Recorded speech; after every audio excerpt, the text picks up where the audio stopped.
The Law and the Promise by Neville Goddard, 1961. And now go, write it before them on a tablet, and inscribe it in a book, that it may be for the time to come as a witness forever. Isaiah 38. Chapter 1. The Law. Imagining creates reality. Man is all imagination. God is man and exists in us and we in him. The eternal body of man is the imagination, that is, God himself. Blake. The purpose of the first portion of this book is to show through actual true stories how imagining creates reality.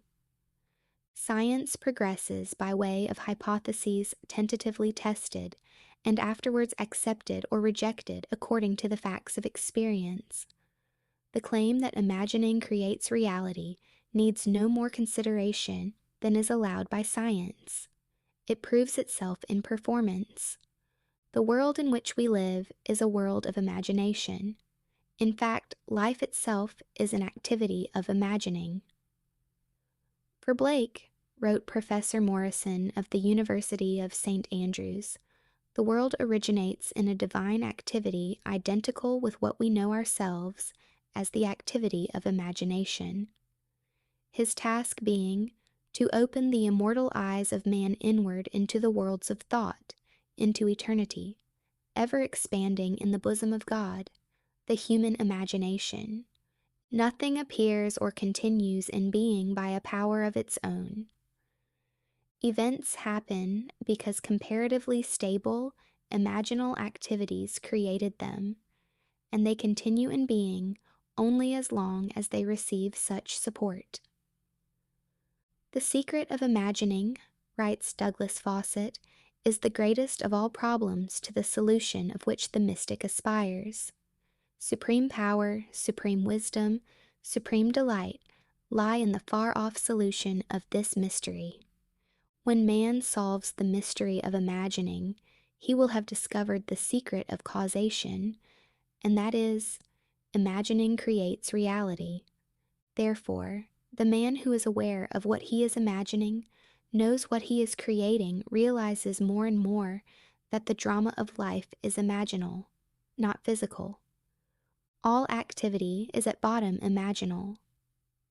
An awakened imagination works with a purpose. It creates and conserves the desirable and transforms or destroys the undesirable. Divine imagining and human imagining are not two powers at all, rather one. The valid distinction which exists between the seeming two lies not in the substance with which they operate, but in the degree of intensity of the operant power itself. Acting at high tension, an imaginal act is an immediate objective fact. Keyed low, an imaginal act is realized in a time process. But whether imagination is keyed high or low, it is the ultimate, essentially non-objective reality from which objects are poured forth like sudden fancies. Hermann Kaiserling, Count, The Travel Diary of a Philosopher. No object is independent of imagining on some level or levels. Everything in the world owes its character to imagination on one of its various levels. Objective reality, writes Fichte, is solely produced through imagination. Objects seem so independent of our perception of them that we incline to forget that they owe their origin to imagination. The world in which we live is a world of imagination, and man, through his imaginal activities, creates the realities and the circumstances of life. This he does either knowingly or unknowingly. Men pay too little attention to this priceless gift, the human imagination. And a gift is practically non-existent unless there is a conscious possession of it and a readiness to use it. All men possess the power to create reality, but this power sleeps as though dead when not consciously exercised.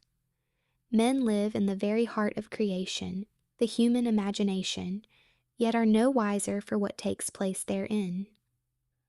The future will not be fundamentally different from the imaginal activities of man. Therefore, the individual who can summon it will whatever imaginal activity he pleases, and to whom the visions of his imagination are as real as the forms of nature is master of his fate. The future is the imaginal activity of man in its creative march. Imagining is the creative power not only of the poet, the artist, the actor, and orator, but of the scientist, the inventor, the merchant, and the artisan. Its abuse in unrestrained, unlovely image-making is obvious, but its abuse in undue repression breeds a sterility which robs man of actual wealth of experience. Imagining novel solutions to ever more complex problems is far more noble than to run from problems. Life is the continual solution of a continuously synthetic problem. Imagining creates events. The world, created out of men's imagining, comprises unnumbered warring beliefs. Therefore, there can never be a perfectly stable or static state.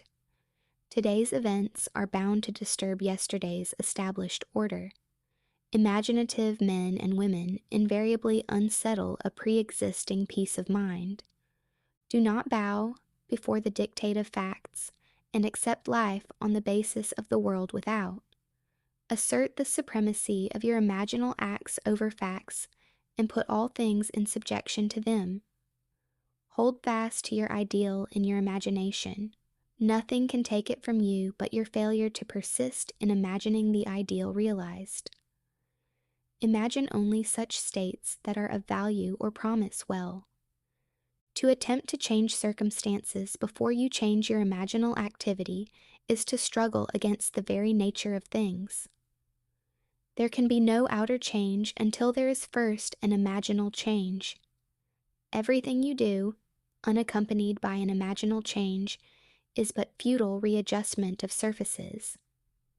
Imagining the wish fulfilled brings about a union with that state, and during that union you behave in keeping with your imaginal change. This shows you that an imaginal change will result in a change of behavior. However, your ordinary imaginal alterations as you pass from one state to another are not transformations because each of them is so rapidly succeeded by another in the reverse direction. But whenever one state grows so stable as to become your constant mood, your habitual attitude, then that habitual state defines your character and is a true transformation. How do you do it? Self-abandonment. That is the secret. You must abandon yourself mentally to your wish fulfilled in your love for that state, and in so doing, live in the new state and no more in the old state. You can't commit yourself to what you do not love, so the secret of self-commission is faith plus love. Faith is believing what is unbelievable. Commit yourself to the feeling of the wish fulfilled, in faith that this act of self-commission will become a reality. And it must become a reality because imagining creates reality. Imagination is both conservative and transformative. It is conservative when it builds its world from images supplied by memory and the evidence of the senses. It is creatively transformative when it imagines things as they ought to be, building its world out of the generous dreams of fancy. In the procession of images, the ones that take precedence naturally are those of the senses. Nevertheless, a present sense impression is only an image. It does not differ in nature from a memory image or the image of a wish. What makes a present sense impression so objectively real is the individual's imagination functioning in it and thinking from it. Whereas, in a memory image or a wish, the individual's imagination is not functioning in it and thinking from it, but is functioning out of it and thinking of it. If you would enter into the image in your imagination, then would you know what it is to be creatively transformative. Then would you realize your wish, and then you would be happy. Every image can be embodied, but unless you yourself enter the image and think from it, it is incapable of birth. Therefore, it is the height of folly to expect the wish to be realized by the mere passage of time. That which requires imaginative occupancy to produce its effect obviously cannot be effected without such occupancy.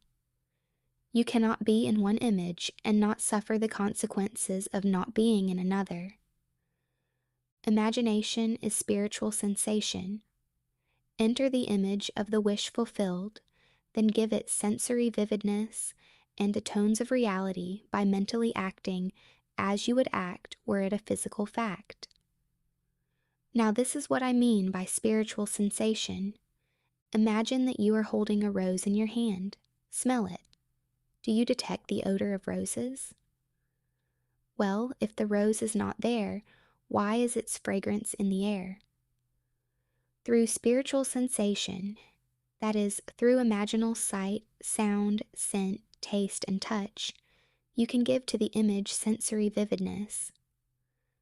If you do this, all things will conspire to aid your harvesting, and upon reflection you will see how subtle were the threads that led to your goal. You could never have devised the means which your imaginal activity employed to fulfill itself. If you long to escape from your present sense fixation, to transform your present life into a dream of what might well be, you need but imagine that you are already what you want to be, and to feel the way you would expect to feel under such circumstances, like the make-believe of a child who is remaking the world after its own heart. Create your world out of pure dreams of fancy. Mentally enter into your dream. Mentally do what you would actually do were it physically true. You will discover that dreams are realized not by the rich, but by the imaginative. Nothing stands between you and the fulfillment of your dreams but facts, and facts are the creations of imagining. If you change your imagining, you will change the facts. Man and his past are one continuous structure.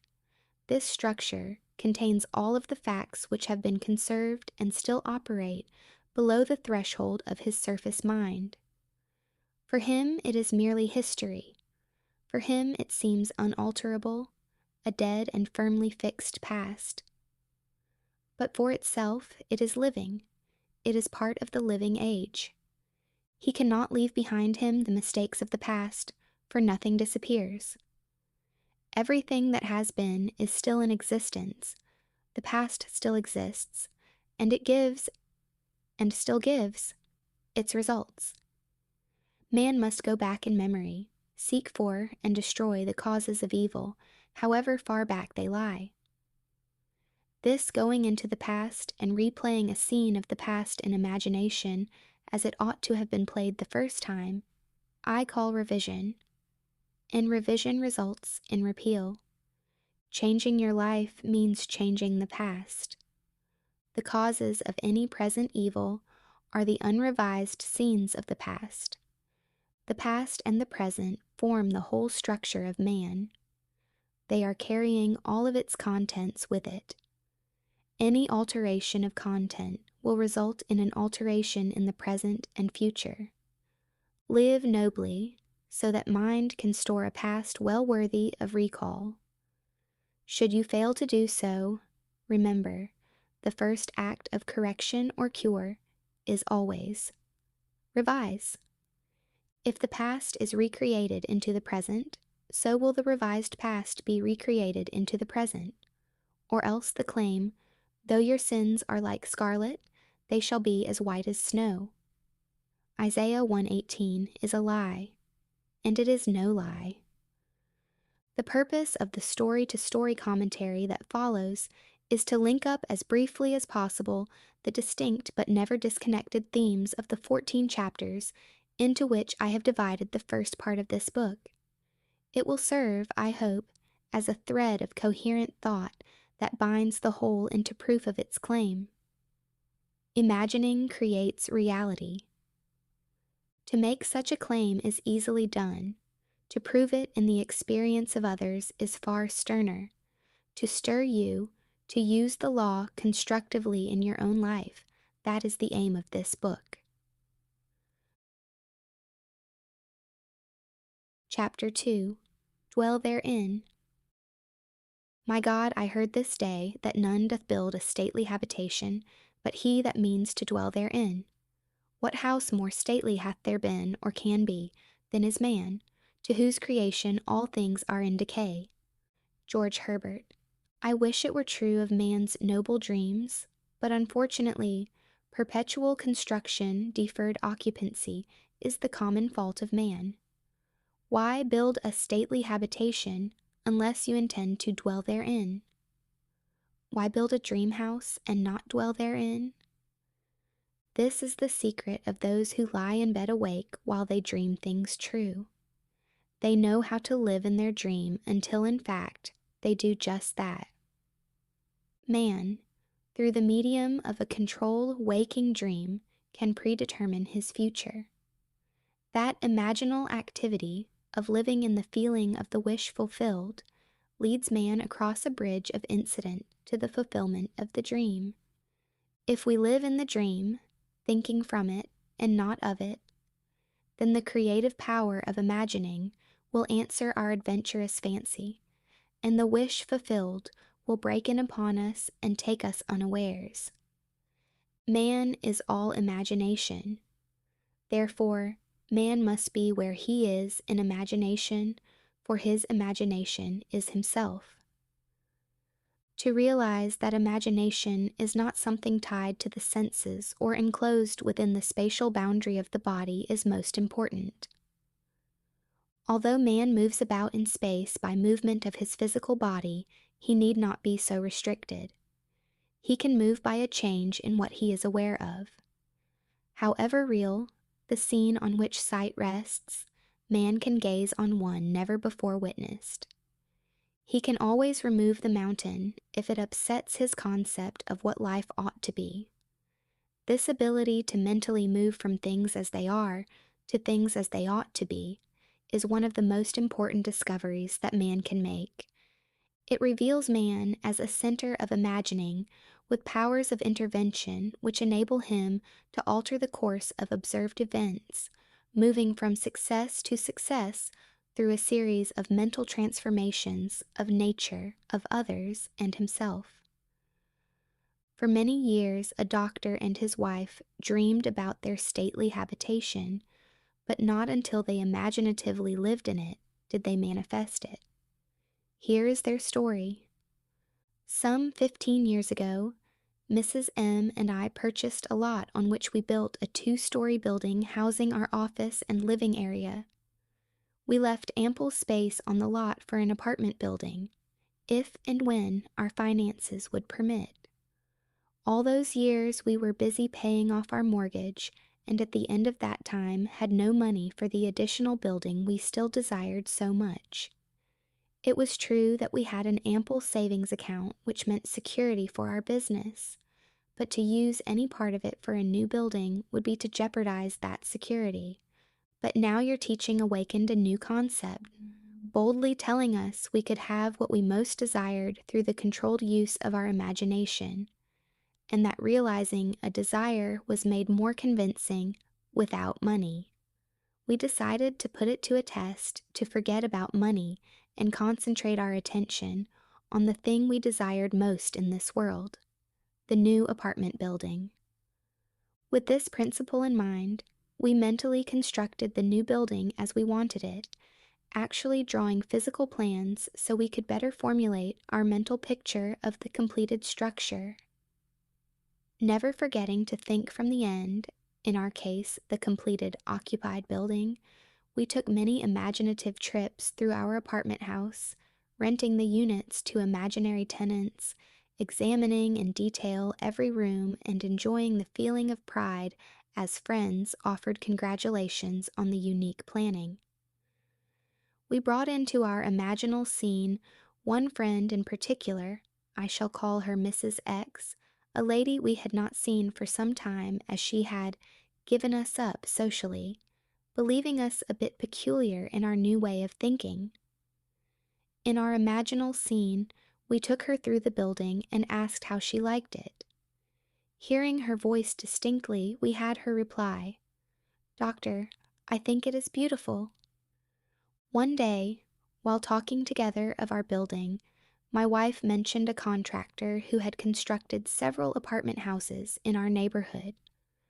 We knew of him only by the name that appeared on signs adjacent to buildings under construction. But realizing that if we were living in the end, we would not be looking for a contractor, we promptly forgot this angle. Continuing these periods of daily imagining for several weeks, we both felt we were now fused with our desire and had successfully been living in the end. One day, a stranger entered our office and identified himself as the contractor whose name my wife had mentioned weeks before. In an apologetic manner, he said, "I don't know why I stopped here.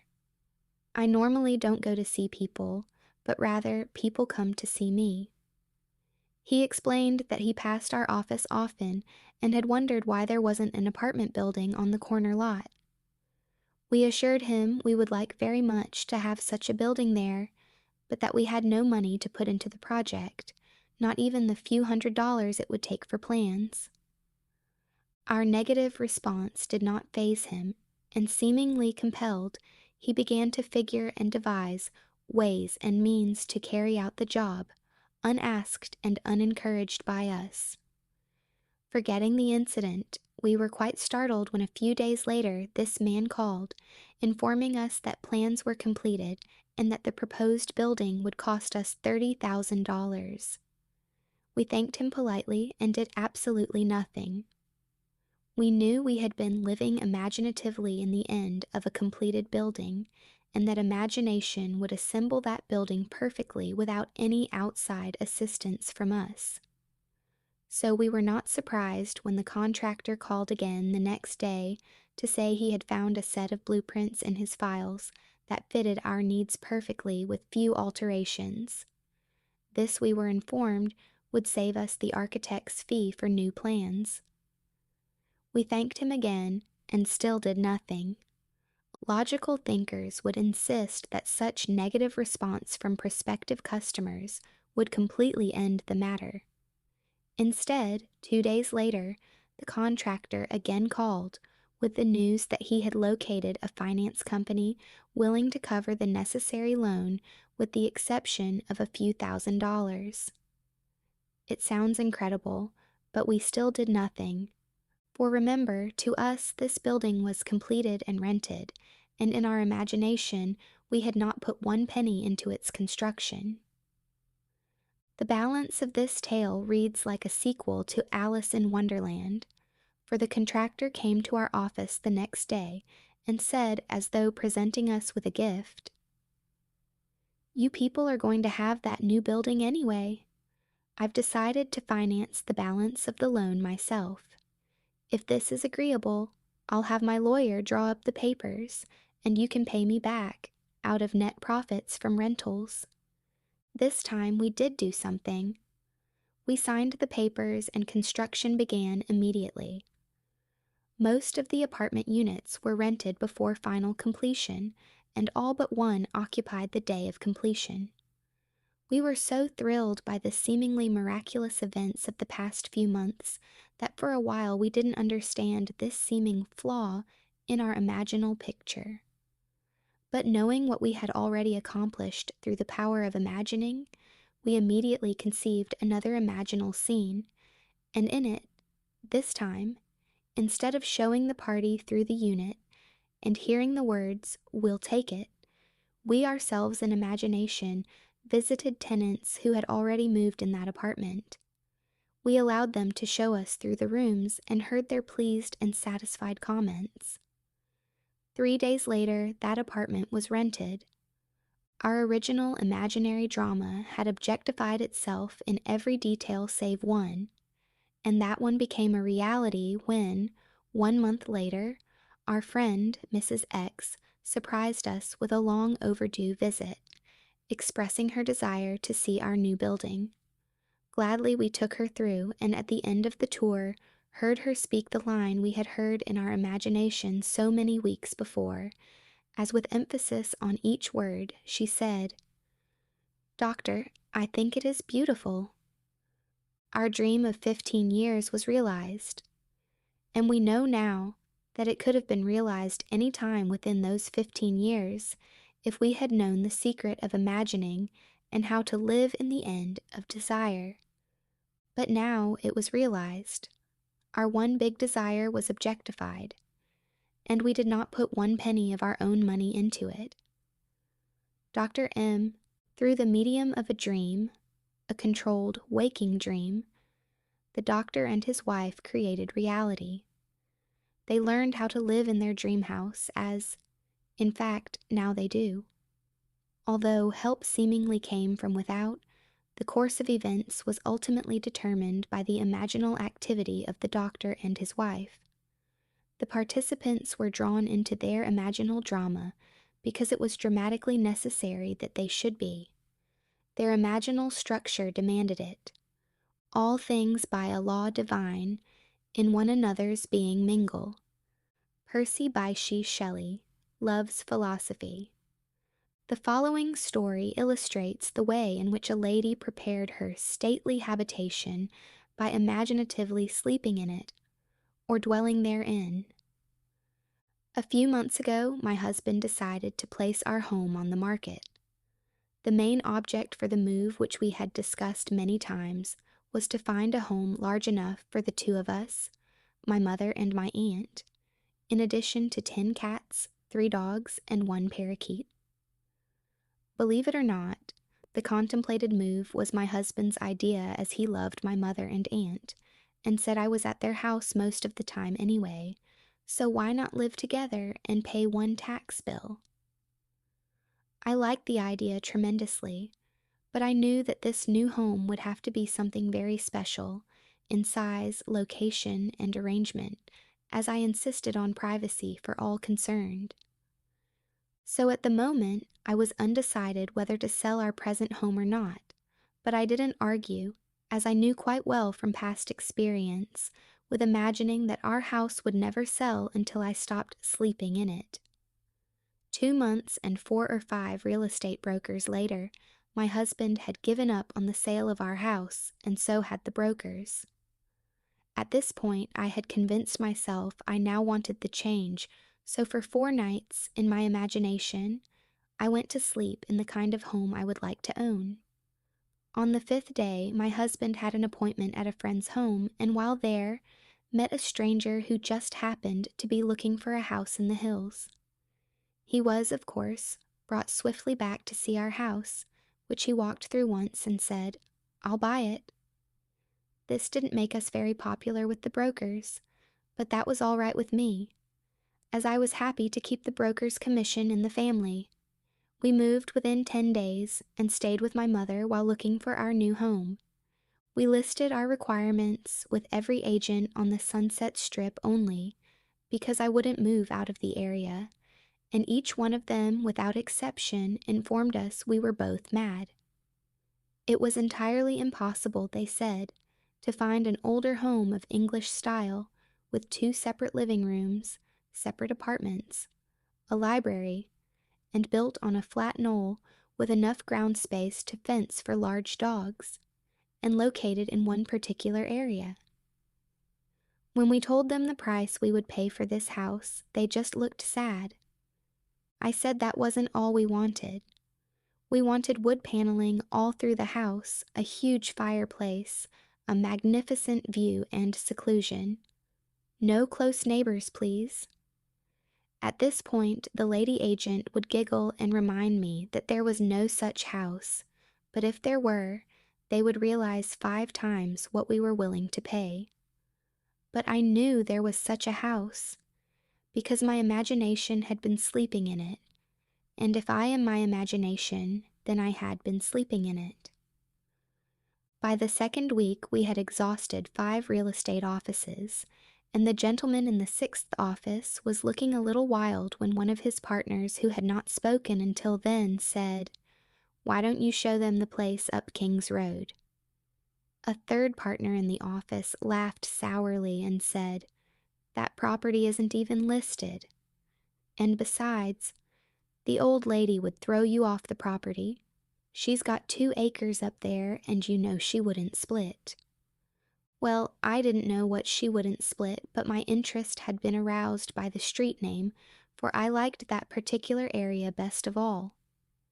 So I asked, why not just take a look anyway, for laughs? As we drove up the street and turned off onto a private road, we approached a large 2-story house built of redwood and brick, English in appearance, surrounded by tall trees, and sitting alone and aloof on its own knoll, viewing the city below from all of its many windows. I felt a peculiar excitement as we walked to the front door and were greeted by a lovely woman who graciously asked us in. I do not think I breathed for the next minute or two, for I had walked into the most exquisite room I had ever seen.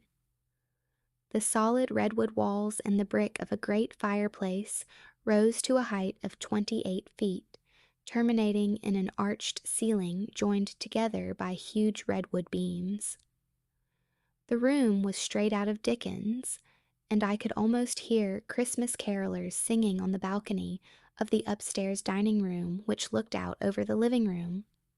A great cathedral window gave a view of sky, mountains, and city far below, and the beautiful old redwood walls glowed in the sunlight. We were shown through a spacious apartment on the lower floor with connecting library, separate entrance, and separate patio. 2 staircases led upward to a long hall, opening into 2 separated bedrooms and baths. And at the end of the hall was, yes, a second living room, opening out onto a second patio screened by trees and redwood fencing. Built on 2 acres of beautifully landscaped grounds, I began to understand what the agent had meant by saying, "She wouldn't split." For on 1 acre stood a large swimming pool and pool house completely separated from the main house, but undoubtedly belonging to it.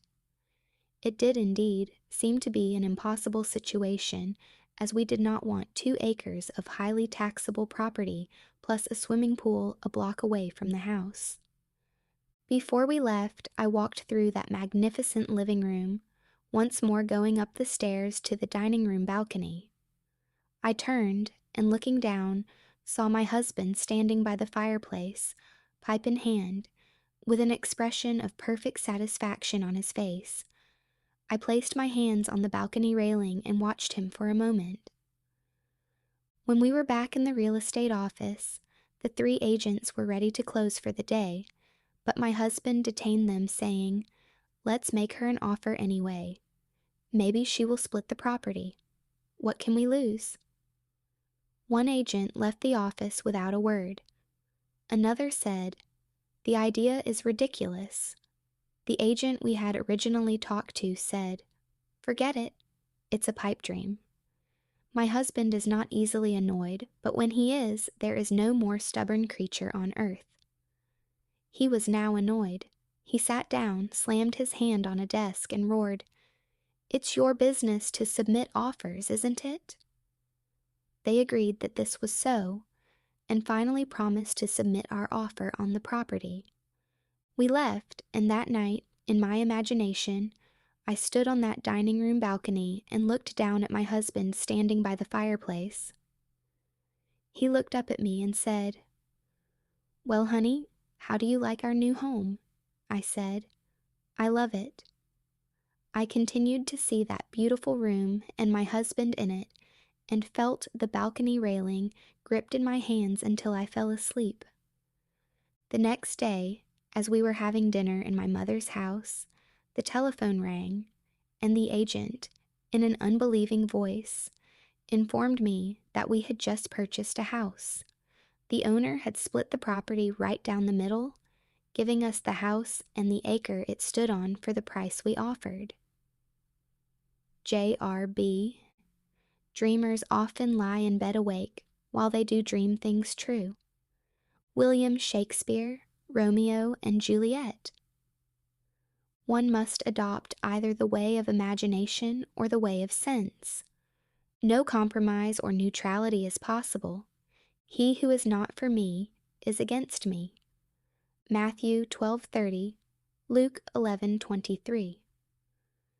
When man finally identifies himself with his imagination rather than his senses, he has at long last discovered the core of reality. I have often been warned by self-styled realists that man will never realize his dream by simply imagining that it is already here. Yet man can realize his dream by simply imagining that it is already here. That is exactly what this collection of stories proves. If only men were prepared to live imaginatively in the feeling of the wish fulfilled, advancing confidently in their controlled waking dream, then the power of imagining would answer their adventurous fancy, and the wish fulfilled would break in upon them and take them unawares. Nothing is more continuously wonderful than the things that happen every day to the man with imagination sufficiently awake to realize their wonder. Observe your imaginal activities, imagine better than the best you know, and create a better world for yourself and others. Live as though the wish had come, even though it is yet to come, and you will shorten the period of waiting. The world is imaginal, not mechanistic. Imaginal acts, not blind fate, determine the course of history. Chapter 3. Turn the wheel backward. Oh, let your strong imagination turn the great wheel backward until Troy unburn. Sir John Collins, Squire, The Birds.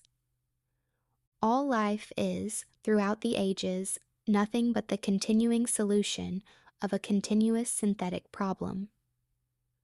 H.G. Wells. The perfectly stable or static state is always unattainable. The end attained objectively always realizes more than the end the individual originally had in view. This in turn creates a new situation of inner conflict, needing novel solutions to force man along the path of creative evolution. His touch is infinite and lends a yonder to all ends. George Meredith, Hymn to Color. Today's events are bound to disturb yesterday's established order. The creatively active imagination invariably unsettles a pre-existing peace of mind. The question may arise as to how, by representing others to ourselves as better than they really were, or mentally rewriting a letter to make it conform to our wish, or by revising the scene of an accident, the interview with the employer, and so on, could change what seems to be the unalterable facts of the past. But remember my claims for imagining. Imagining creates reality. What it makes, it can unmake. It is not only conservative, building a life from images supplied by memory. It is also creatively transformative, altering a theme already in being. The parable of the unjust steward, Luke 16:1-8, gives the answer to this question. We can alter our world by means of a certain illegal imaginal practice, by means of a mental falsification of the facts, that is, by means of a certain intentional imaginal alteration of that which we have experienced. All this is done in one's own imagination. This is a form of falsehood which not only is not condemned, but is actually approved in the gospel teaching. By means of such a falsehood, a man destroys the causes of evil and acquires friends, and on the strength of this revision proves, judging by the high praise the unjust steward received from his master, that he is deserving of confidence. Because imagining creates reality, we can carry revision to the extreme and revise a scene that would be otherwise unforgivable. we learn to distinguish between man, who is all imagination, and those states into which he may enter. An unjust steward, looking at another's distress, will represent the other to himself as he ought to be seen. Were he himself in need, he would enter his dream in his imagination, and imagine what he would see, and how things would seem, and how people would act. After these things should be.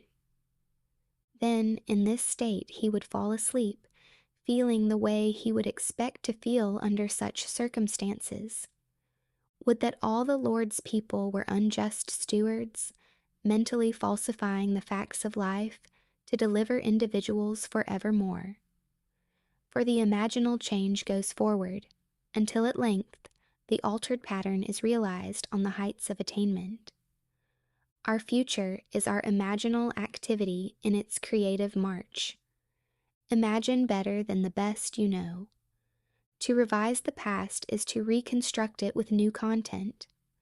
Man should daily relive the day as he wished he had lived it, revising the scenes to make them conform to his ideals.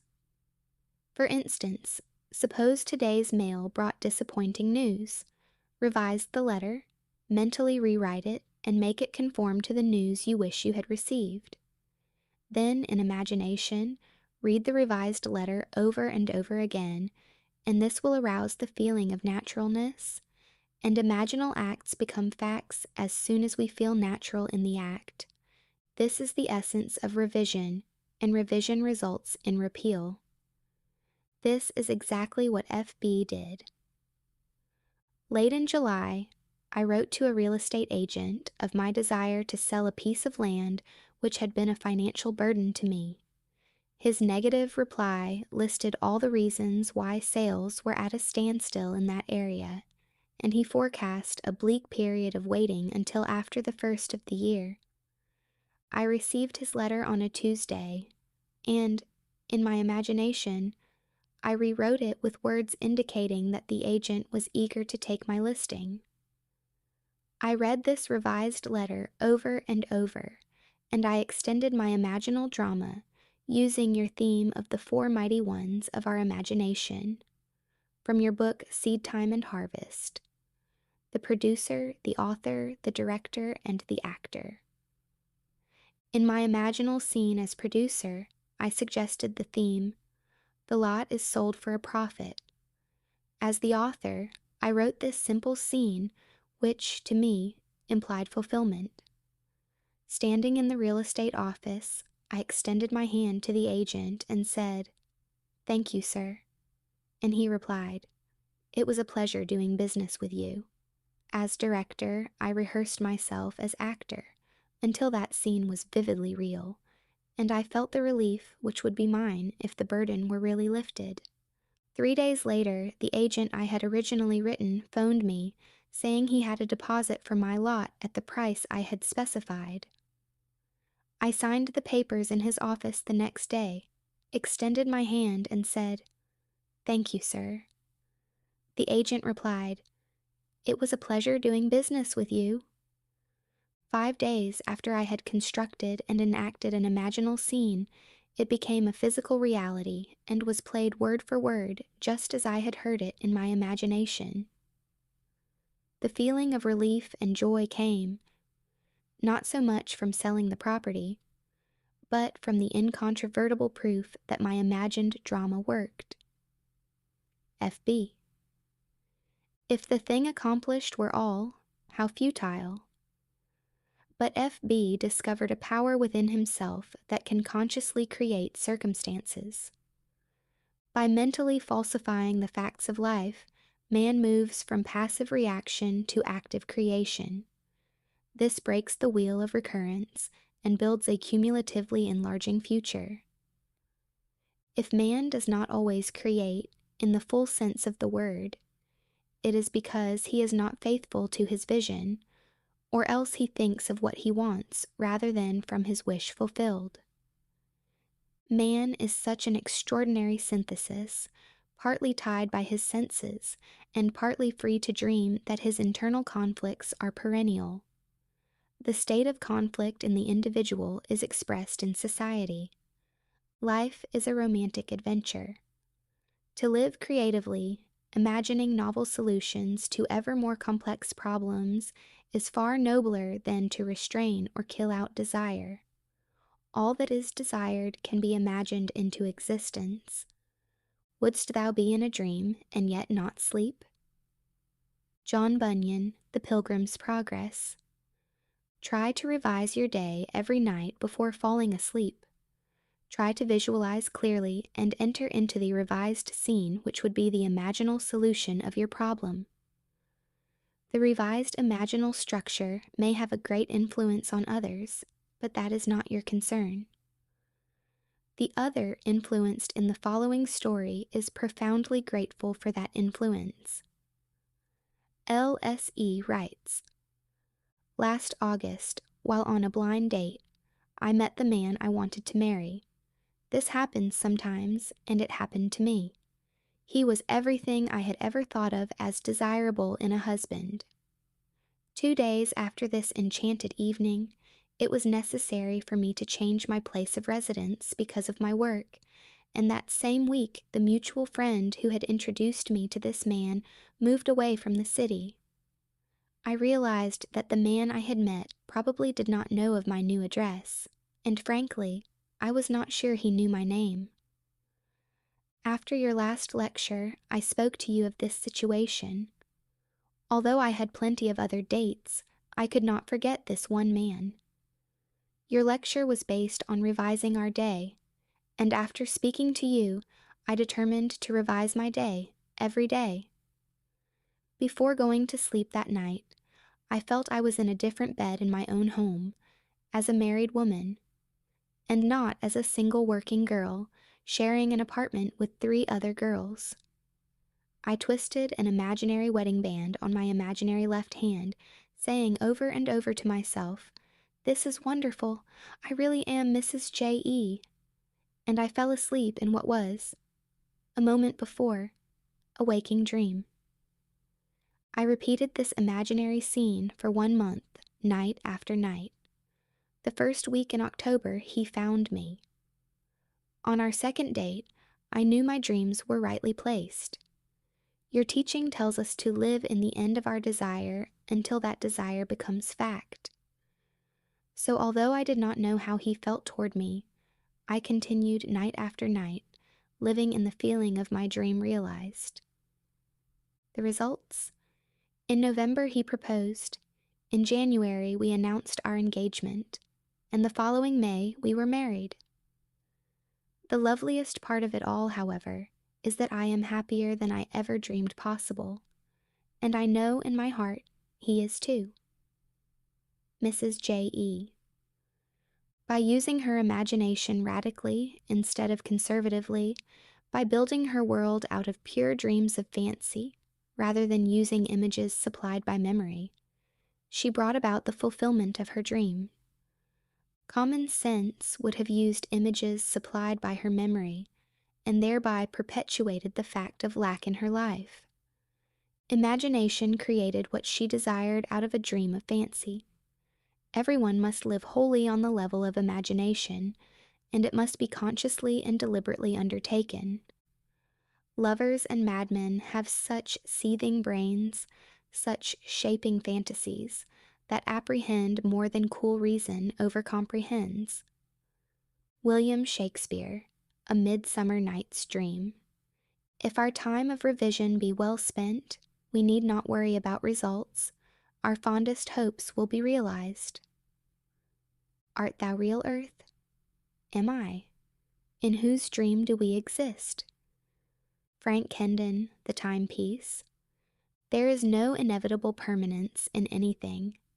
Both past and present continue to exist only because they are sustained by imagining on some level or other. And a radical transformation of life is always possible by man revising the undesirable part of it.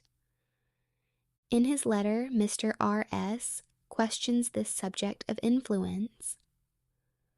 During your current series of lectures, trouble developed with collections on one of my trust deeds. The security, a house and lot, was neglected and run down. The owners were apparently spending their money in bars while their two little girls, aged 9 and 11, were noticeably uncared for. However, forgetting appearances, I began to revise the situation. In my imagination, I drove my wife past the property and said to her, "Isn't the yard beautiful? It's so neat and well cared for. Those people really show their love for their home. This is one trust deed we will never have to worry about." I would see the house and lot as I wanted to see it, a place so lovely it gave me a warm glow of pleasure. Every time the thought of this property came to me, I repeated my imaginal scene. After I had been practicing this revision for some time, the woman who lived in the house had an automobile accident. While she was in the hospital, her husband disappeared. The children were cared for by neighbors, and I was tempted to visit the mother in the hospital to reassure her of assistance, if necessary. But how could I, when my imaginary scene implied that she and her family were happy, successful, and obviously contented? So I did nothing but my daily revision. A short while after leaving the hospital, the woman and her two daughters disappeared also. Payments were sent in on the property, and a few months later, she reappeared with a wedding certificate and a new husband. At this writing, all payments are right up to date. The two little girls are obviously happy and well cared for, and a room has been added to the property by the owners giving our trust deed additional security. It was mighty nice to solve my problem without threats, unkind words, eviction, or worry about the little girls. But was there something in my imagining that sent that woman to the hospital? Oscar S. Any imaginal activity acquiring intensity through our concentrated attention to clarity of the end desired tends to overflow into regions beyond where we are. But we must leave it to take care of such imaginal activity itself. It is marvelously resourceful in adapting and adjusting means to realize itself. Once we think in terms of influence rather than of clarity of the end desired, the effort of imagination becomes an effort of will, and the great art of imagining is perverted into tyranny. The buried past usually lies deeper than our surface mind can plumb, but fortunately for this lady, she remembered and proved that the made past can also be unmade through revision. For 39 years I had suffered from a weak back. The pain would increase and decrease, but would never leave completely. The condition had progressed to the point where I used medical treatment almost constantly. The doctor would put the hip right for the moment, but the pain simply would not go away. One night I heard you speak of revision, and wondered to myself if a condition of almost 40 years could be revised. I had remembered that at the age of 3 or 4 years, I had fallen backward from a very high swing, and had been quite ill at that time because of a serious hip injury. From that time on, I had never been completely free from pain, and had paid many a dollar to alleviate the condition, to no avail. This year, during the month of August, the pain had become more intense, and one night I decided to test myself and attempt to revise that ancient accident, which had been the cause of so much distress and pain and costly medical fees most of my adult life. Many nights passed before I could feel myself back to the age of childhood play. But I succeeded. One night I actually felt myself on that swing, feeling the rush of wind as the swing rose higher and higher.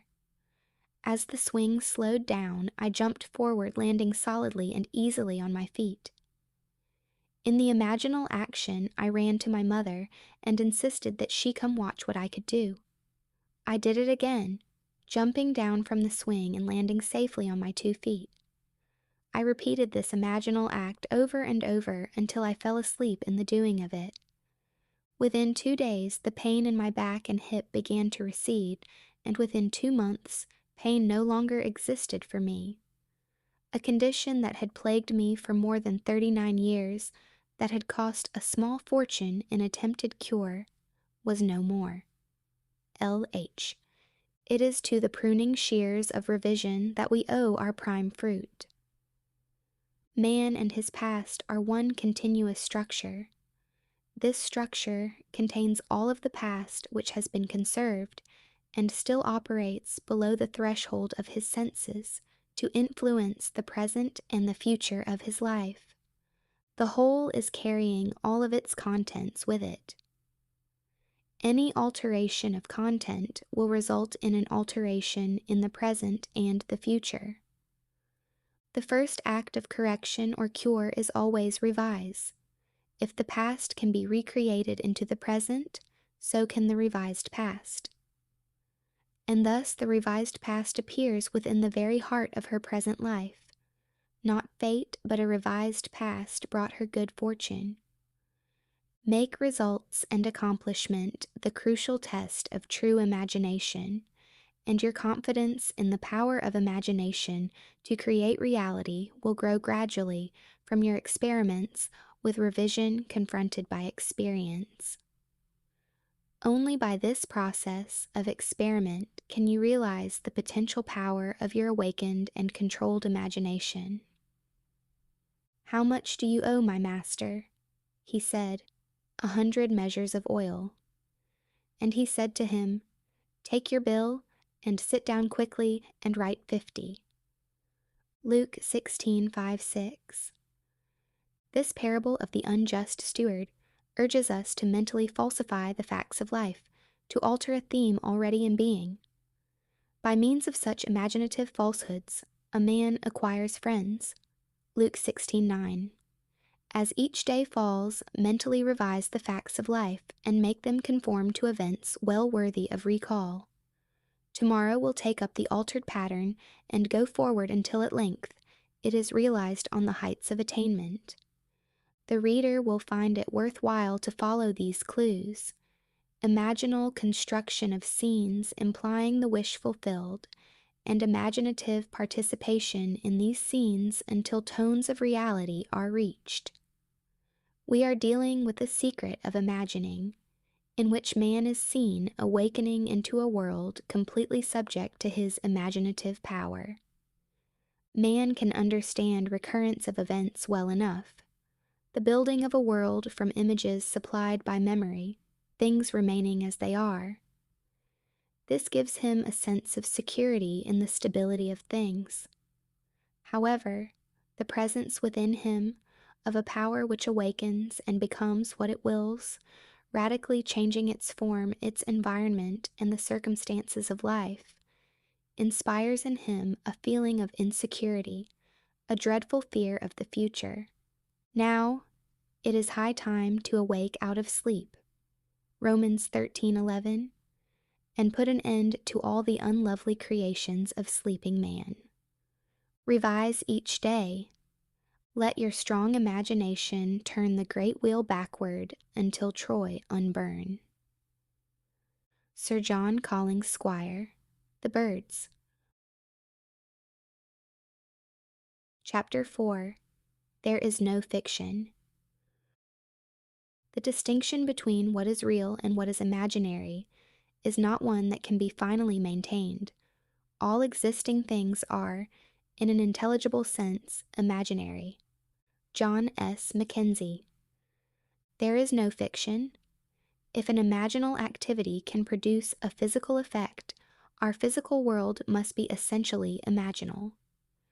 To prove this would require merely that we observe our imaginal activities and watch to see whether or not they produce corresponding external effects. If they do, then we must conclude that there is no fiction. Today's imaginal drama, fiction, becomes tomorrow's fact. If we had this wider view of causation, that causation is mental, not physical, that our mental states are causative of physical effects, then we would realize our responsibility as a creator and imagine only the best imaginable. Fable enacted as a sort of stage play in the mind is what causes the physical facts of life. Man believes that reality resides in the solid objects he sees around him, that it is in this world that the drama of life originates, that events spring suddenly into existence, created moment by moment out of antecedent physical facts. But causation does not lie in the external world of facts. The drama of life originates in the imagination of man. The real act of becoming takes place within man's imagination and not without. The following stories could define causation as the assemblage of mental states which, occurring, creates that which the assemblage implies. The foreword from Walter Lord's A Night to Remember illustrates my claim: imagining creates reality. In 1898, a struggling author named Morgan Robertson concocted a novel about a fabulous Atlantic liner far larger than any that had ever been built. Robertson loaded his ship with rich and complacent people and then wrecked it one cold April night on an iceberg. This somehow showed the futility of everything, and in fact the book was called Futility when it appeared that year, published by the firm of M.F. Mansfield. 14 years later, a British shipping company named the White Star Line built a steamer remarkably like the one in Robertson's novel. The new liner was 66,000 tons displacement. Robertson's was 70,000 tons. The real ship was 882.5 feet long. The fictional one was 800 feet. Both could carry about 3,000 people, and both had enough lifeboats for only a fraction of this number. But then, this didn't seem to matter because both were labeled unshakable. On April 19, 1912, the real ship left Southampton on her maiden voyage to New York. Her cargo included a priceless copy of the Rubaiyat of Omar Khayyam and a list of passengers collectively worth $250 million. On her way over, she too struck an iceberg and went down on a cold April night. Robertson called his ship the Titan. The White Star Line called its ship the Titanic. Had Morgan Robertson known that imagining creates reality, that today's fiction is tomorrow's fact, would he have written the novel Futility? In the moment of the tragic catastrophe, writes Schopenhauer, the conviction becomes more distinct to us than ever that life is a bad dream from which we have to awake. And the bad dream is caused by the imaginal activity of sleeping humanity. Imaginal activities may be remote from their manifestation, and unobserved events are only appearance. Causation as seen in this tragedy is elsewhere in space-time. Far off from the scene of action, invisible to all, was Robertson's imaginal activity, like a scientist in a control room directing his guided missile through space-time. Who paints a picture, writes a play or book, which others read while he's asleep in bed? Oh, the other side of the world, when they o'erlook. His page the sleeper might as well be dead. What knows he of his distant unfelt life? What knows he of the thoughts his thoughts are raising, the life his life is giving, or the strife? Concerning him, some cavilling, some praising, yet which is most alive, he who's asleep, or his quick spirit in some other place, or score of other places that doth keep attention fixed and sleep from others chase? Which is the he that sleeps, or he that his own he can neither feel nor see? Samuel Butler. Imaginative writers communicate not their vision of the world, but their attitudes which result in their vision. Just a short while before Catherine Mansfield died, she said to her friend Orridge, "There are in life as many aspects as attitudes toward it. and aspects change with attitudes. Could we change our attitude, we should not only see life differently, but life itself would come to be different. Life would undergo a change of appearance because we ourselves had undergone a change in attitude.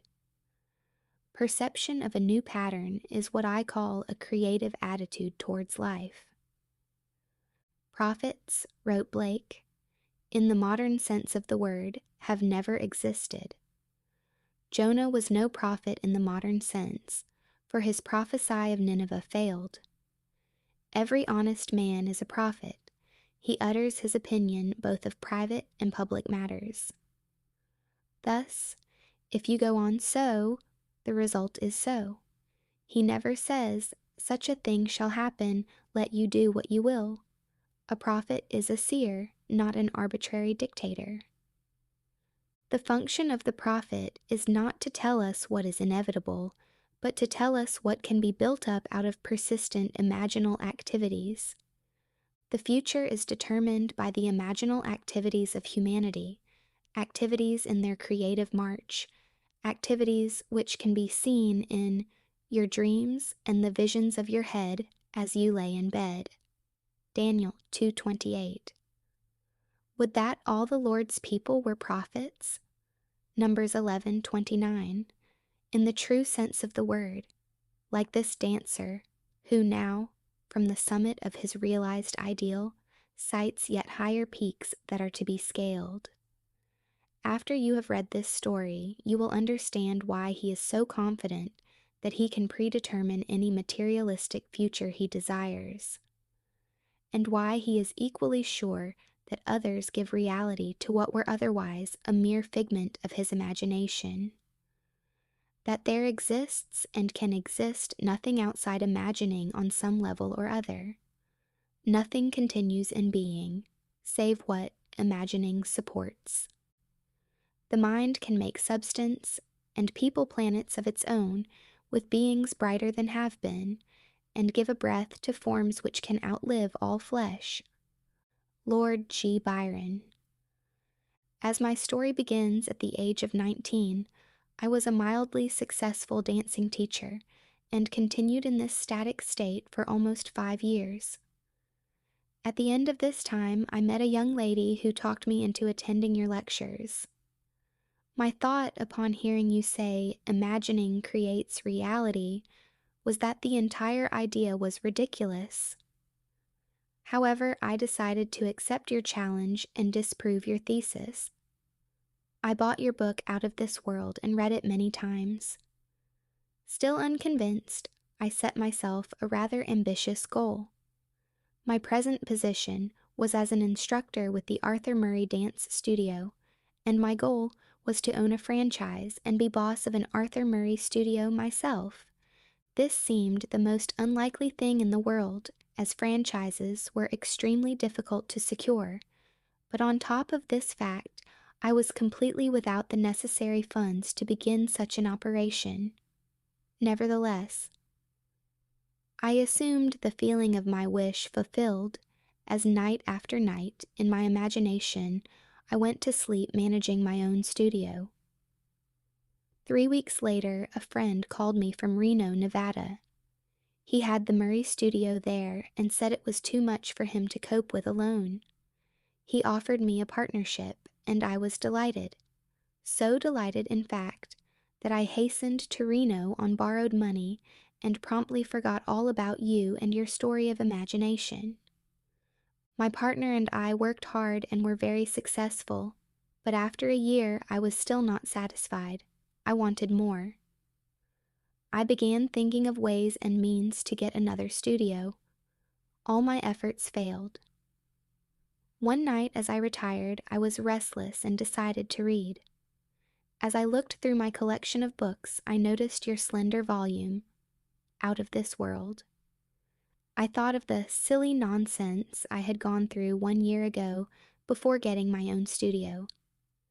Getting my own studio. The words in my mind electrified me.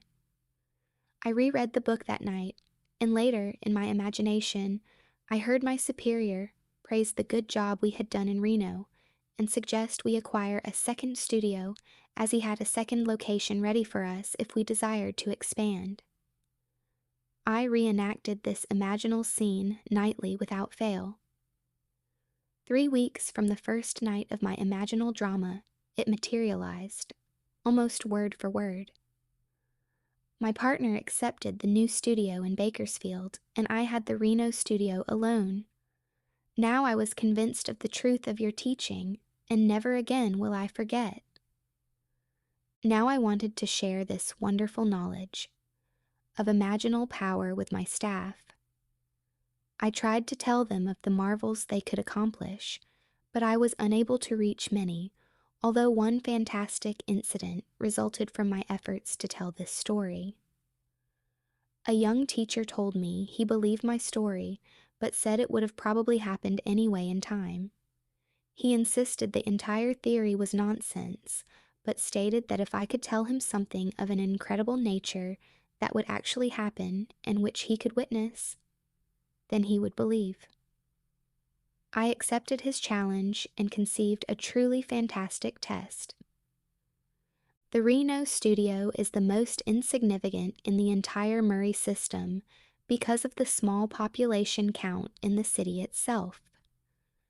There are over 300 Murray studios in the country with much larger populations, therefore providing greater possibilities to draw from. So my test was this. I told the teacher that within the next 3 months, at the time of a national dance convention, the Little Reno studio would be the foremost topic of conversation at that convention.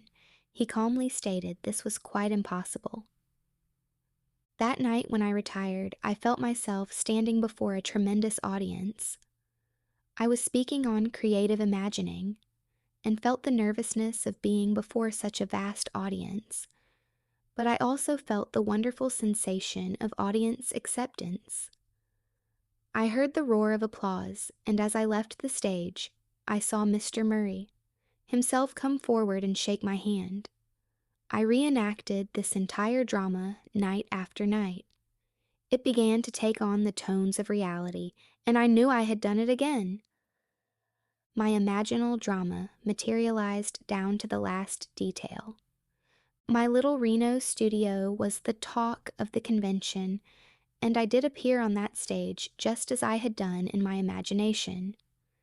But even after this unbelievable but actual happening, the young teacher who threw me the challenge remained unconvinced. He said it had all happened too naturally, and he was sure it would have happened anyway.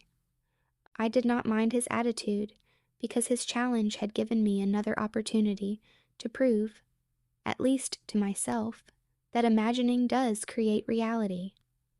From that time on, I continued with my ambition to own the largest Arthur Murray dance studio in the world. Night after night in my imagination, I heard myself accepting a studio franchise for a great city. Within 3 weeks, Mr. Murray called me and offered a studio in a city of 1.5 million people. It is now my goal to make my studio the greatest and biggest in the entire system. And of course, I know it will be done through my imagination. EOL, Jr. Imagining, writes Douglas Fawcett, may be hard to grasp, being quicksilver-like, it vanishes into each of its metamorphoses, and thereby displays its transformative magic. We must look beyond the physical fact for the imagining which has caused it. For 1 year, EOL Jr. lost himself in his metamorphosis, but fortunately he remembered the silly nonsense he had gone through before getting his own studio and reread the book. Imaginal acts on the human level need a certain interval of time to develop, but imaginal acts, whether committed to print or locked in the bosom of a hermit, will realize themselves in time. Test yourself, if only out of curiosity. You will discover the profit is your own imagining, and you will know there is no fiction. We should never be certain that it was not some woman treading in the winepress who began that subtle change in men's mind, or that the passion because of which so many countries were given to the sword did not begin in the mind of some shepherd boy lighting up his eyes for a moment before it ran upon its way. William Butler Yeats. There is no fiction. Imagining fulfills itself in what our lives become. And now I have told you before it takes place, so that when it does take place, you may believe. John 14:29. The Greeks were right. The gods have come down to us in the likeness of men.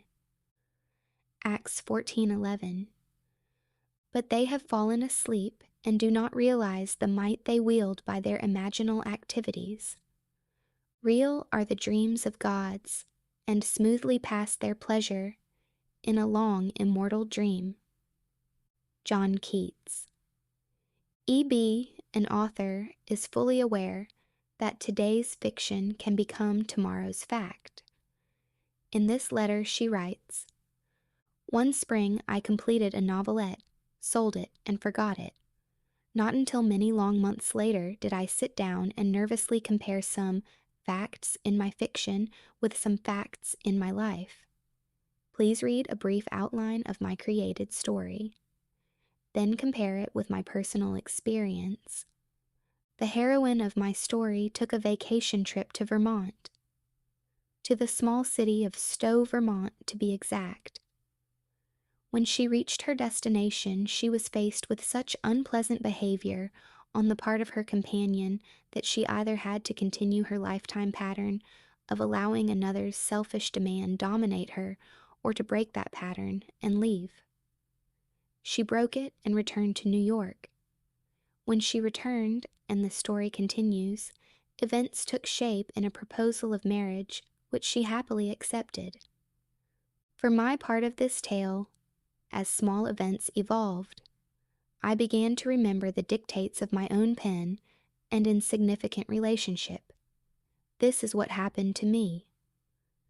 I received an invitation from a friend offering me a vacation at her summer place in Vermont. I accepted and was not startled at first when I learned her summer place was in the city of Stowe. When I arrived, I found my hostess in such a highly nervous state, I realized I was faced with either a wretched summer or the choice of walking out on her. Never before in my life had I been strong enough to ignore what I thought were the claims of duty and friendship. But this time I did, and without ceremony returned to New York. A few days after I returned to my home, I too received a proposal of marriage. But at this point, fact and fiction parted. I refused the offer. I know, Neville, there is no such thing as fiction. E.B. Forgetful is green earth. The gods alone remember everlastingly. By their great memories the gods are known. George Meredith, Ballads and Poems of Tragic Life. Ends run true to their imaginal origins. We reap the fruit of forgotten blossom time. In life, the events do not come up always where we have strewn the seed, so that we may not recognize our own harvest. Events are the emergence of a hidden imaginal activity. Man is free to imagine whatever he desires. This is why, despite all fatalists and misguided prophets of doom, all awakened men know that they are free. They know that they are creating reality. Is there a scriptural passage to support this claim? Yes, and it came to pass as he interpreted to us, so it was. Genesis 41:13. W.B. Yeats must have discovered that there is no fiction, for after describing some of his experiences in the conscious use of imagination, he writes, "If all who have described events like this have not dreamed, we should rewrite our histories, for all men, certainly all imaginative men, must be forever casting forth enchantments, glamours, illusions, and all men, especially tranquil men, who have no powerful egotistic life, must be continually passing under their power. Our most elaborate thoughts, elaborate purposes, precise emotions are often, as I think, not really ours, but have on a sudden come up, as it were, out of hell or down out of heaven. Ideas of good and evil. There is no fiction. Imagine better than the best you know. Chapter 5. Subtle Threads. All you behold. Though it appears without, it is within, in your imagination, of which this world of mortality is but a shadow. Blake. Nothing appears or continues in being by a power of its own. Events happen because comparatively stable imaginal activities created them, and they continue in being by virtue of the support they receive from such imaginal activities. The part which imagining the wish fulfilled plays in consciously creating circumstances is obvious in this series of stories.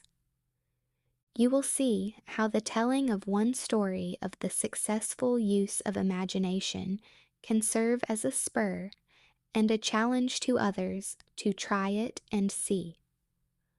One night a gentleman rose in my audience. He said that he had no question to ask, but would like to tell me something. This was his story. When he came out of the armed forces after World War II, he got a job that gave him take-home pay of $25 a week. After 10 years, he was making $600 a month. At that time, he bought my book, Awakened Imagination, and read the chapter, The Pruning Shears of Revision. Through the daily practice of revision, as set forth there, he was able to tell my audience 2 years later that his income was equal to that of the President of the United States. In my audience sat a man who, by his confession, was broke. He had read the same book, but he suddenly realized he had done nothing with the use of his imagination to solve his financial problem. He decided he would try to imagine himself as the winner of the 5 to 10 pool at Caliente Racetrack. In his words, "In this pool, one attempts to pick winners in the 5th through the 10th races. So this is what I did. In my imagination, I stood sorting my tickets and feeling as I did so that I had each of the 6 winners. I enacted this scene over and over in my imagination until I actually felt goose pimples. Then I saw the cashier giving me a large sum of money which I placed beneath my imaginary shirt. This was my entire imaginal drama, and for 3 weeks, night after night, I enacted this scene and fell asleep in the action. After 3 weeks, I traveled physically to the Caliente Racetrack, and on that day, every detail of my imaginative play was actually realized. The only change in the scene was that the cashier gave me a check for a total of $84,000 instead of currency. TK. After my lecture, the night this story was told, a man in the audience asked me if I thought it possible for him to duplicate TK's experience.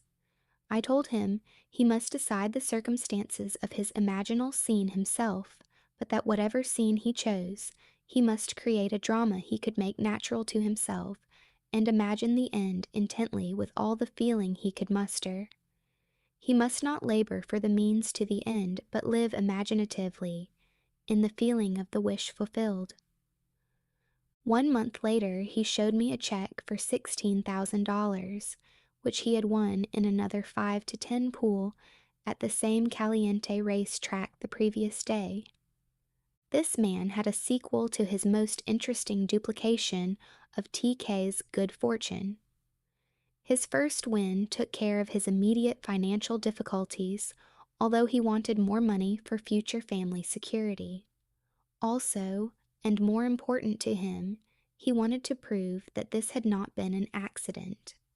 He reasoned that if his good luck could happen a second time in succession, the so-called law of percentages would give way to proof for him that his imaginal structures were actually producing this miraculous reality.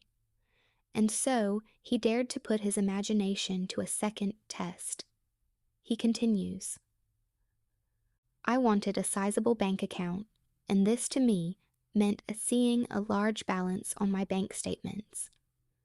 Therefore, in my imagination, I enacted a scene which took me into two banks. In each bank, I would see an appreciative smile meant for me from the bank manager as I walked into his establishment, and I would hear the teller's cordial greeting. I would ask to see my statement. In one bank, I saw a balance of $10,000. In the other bank, I saw a balance of $15,000. My imaginal scene did not end there. Immediately after seeing my bank balances, I would turn my attention to my horse racing system, which, through a progression of 10 steps, would bring my winnings to $11,533 with a starting capital of $200. I would divide the winnings into 12 piles on my desk. Counting the money in my imaginary hands, I would put $1,000 in each of 11 piles and the remaining $533 in the last pile. My imaginative accounting would amount to $36,533, including my bank balances. I enacted this entire imaginative scene each morning, afternoon, and night for less than 1 month, and on March 2nd, I went to the Caliente track again. I made out my tickets, but strangely enough, and not knowing why I did so, I duplicated 6 more tickets exactly like the 6 already made out, but in the 10th selection I made a mistake and copied 2 tickets twice. As the winners came in, I held 2 of them, each paying $16,423.50. I also had 6 consolation tickets, each paying $656.80. The combined total amounted to $36,788. My imaginary accounting 1 month before had totaled $36,533. 2 points of interest, most profound to me, were that by seeming accident, I had marked 2 winning tickets identically, and also that at the end of the 9th race, which was one of the major winners, the trainer attempted to scratch the horse, but the stewards denied the trainer's request. AJF. How subtle were the threads that led to his goal? Results must testify to our imagining, or we really are not imagining the end at all. AJF faithfully imagined the end, and all things conspired to aid his harvesting. His mistake in copying a winning ticket twice, and the steward's refusal to allow the trainer's request were events created by the imaginal drama to move the plan of things forward to its goal. Chance, wrote Belfort Bax, may be defined as that element in the reality change, that is, in the flowing synthesis of events, which is irreducible to law or the causal category. To live wisely, we must be aware of our imaginal activities, or, at any rate, of the end which they are tending. We must see to it that it is the end we desire. Wise imagining identifies itself only with such activities that are of value or promise well. However much man seems to be dealing with a material world, he is actually living in a world of imagination. When he discovers that it is not the physical world of facts but imaginal activities which shape his life, then the physical world will no longer be the reality, and the world of imagination no longer the dream. Does the road wind uphill all the way? Yes, to the very end. Will the day's journey take the whole long day? From morn to night, my friend. Christina Georgina Rossetti, Uphill. Chapter 6, Visionary Fancy.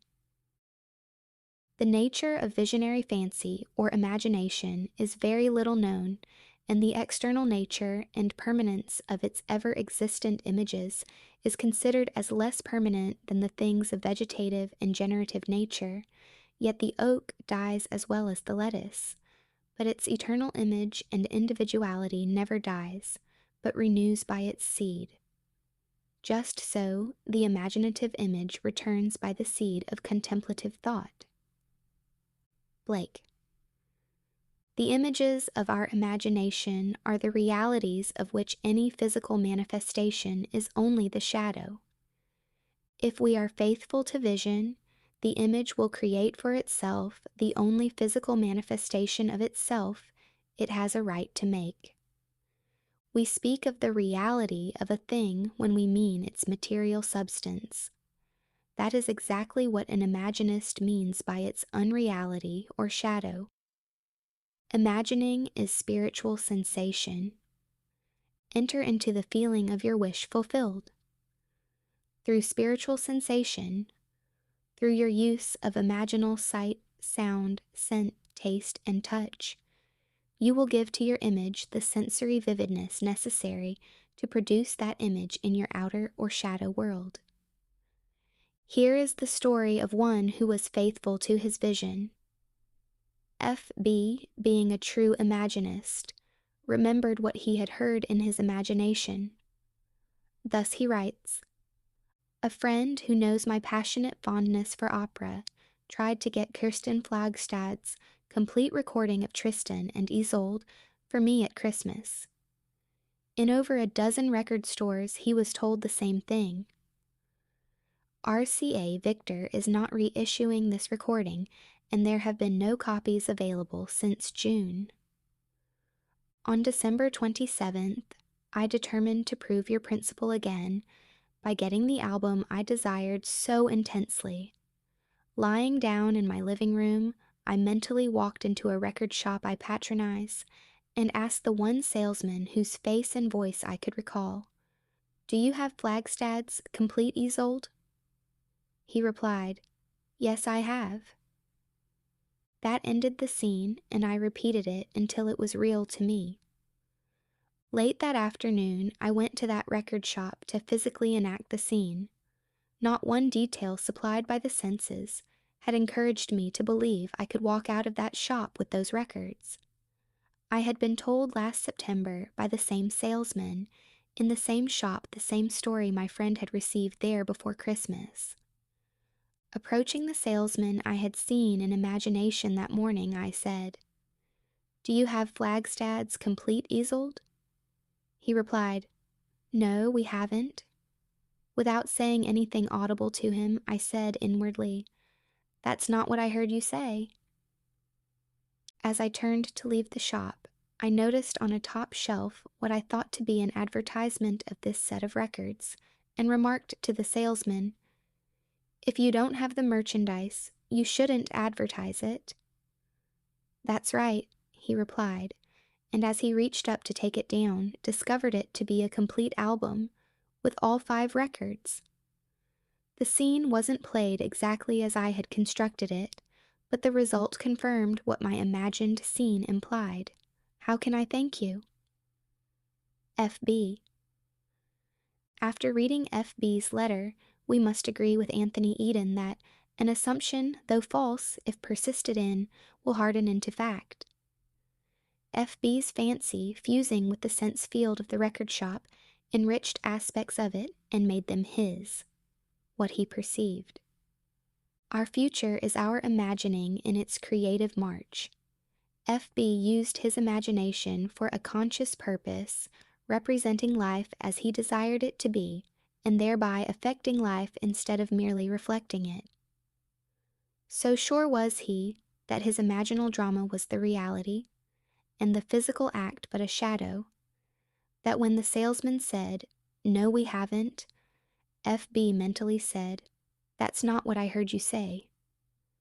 He not only remembered what he had heard, but he was still remembering it. Imagining the wish fulfilled is the seeking that finds, the asking that receives, the knocking to which is opened. He saw and heard what he desired to see and hear, and would not take "no, we haven't" for an answer. The Imaginist dreams while awake. He is not the servant of his vision, but the master of the direction of his attention. Imaginative constancy controls perception of events in space-time. Unfortunately, most men are ever-changing, like a joyless eye that finds no object worth its constancy. Percy Bysshe Shelley. To the Moon. Mrs. G.R., too, had imaginatively heard what she wanted to physically hear, and knew the outer world must confirm it. This is her story. Some time ago we advertised our home for sale, which was necessary for us to buy a larger property on which we had placed a deposit. Several people would have bought our home immediately, but we were obliged to explain that we could not close any deal until we learned whether or not our offer for the property we wanted had been accepted. At this time, a broker called and literally begged us to allow him to show our home to a client of his who was eager for this location and would be glad to pay even more than we were asking. We explained our situation to the broker and to his client. They both stated they did not mind waiting for our deal to be consummated.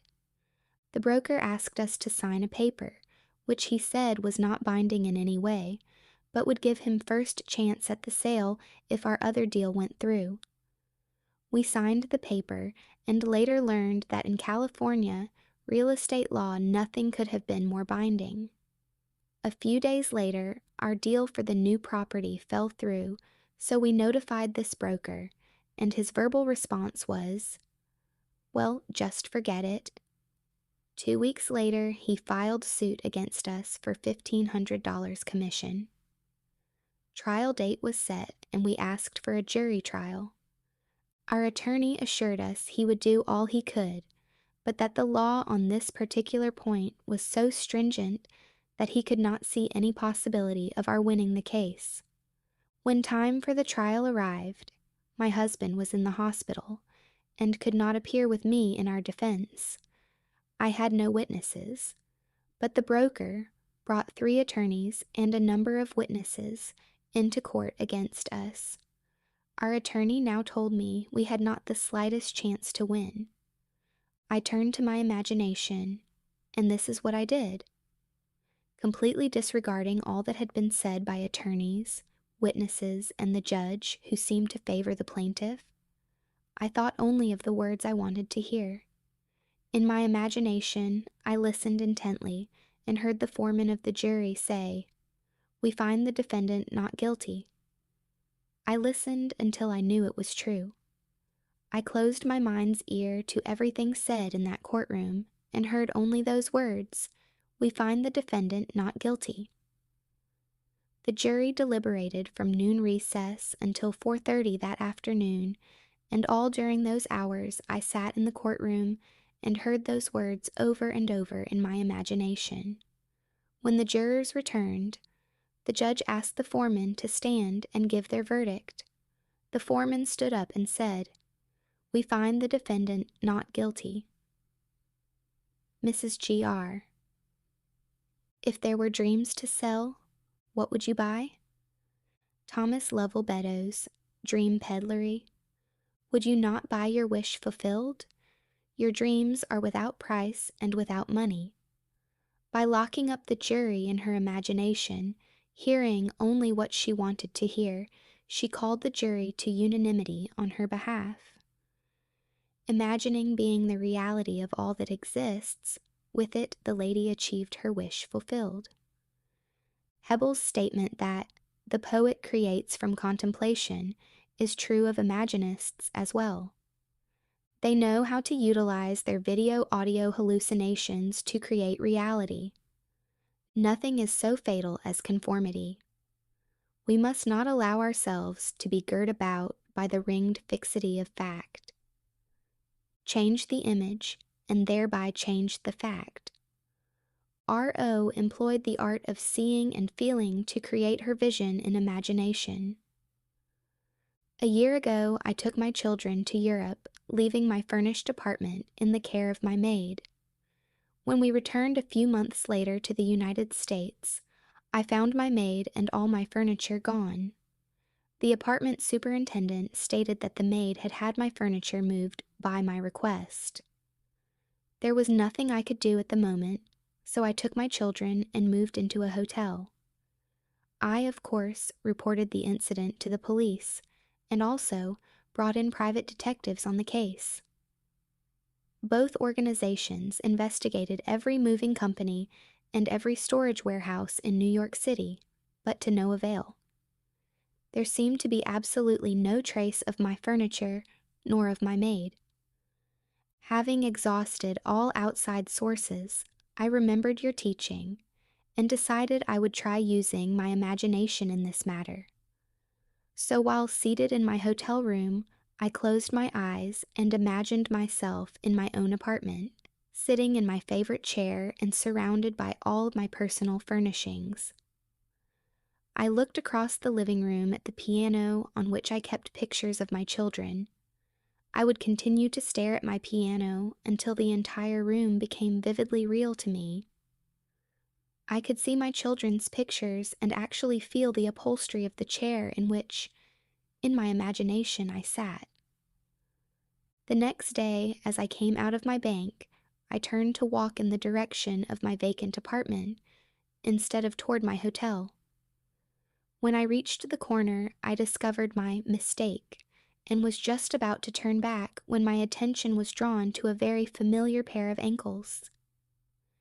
Yes, the ankles belonged to my maid. I walked up to her and took hold of her arm. She was quite frightened, but I assured her all I wanted from her was my furniture. I called a taxi and she took me to the place in which her friends had stored my furnishings. In one day, my imagination had found what an entire big city police force and private investigators could not find in weeks. R.O. This lady knew of the secret of imagining before she called in the police, but imagining, in spite of its importance, was forgotten owing to attention being fixed on facts. However, what reason failed to find by force, imagining found without effort. Nothing merely goes on, including the sense of loss, without its imaginal support. By imagining that she was seated in her own chair, in her own living room, surrounded by all of her own furnishings, she withdrew the imaginal support she had given to her sense of loss. And by this imaginal change, she recovered her lost furniture and re-established her home. Your imagination is most creative when you imagine things as you desire them to be, building a new experience out of a dream of fancy.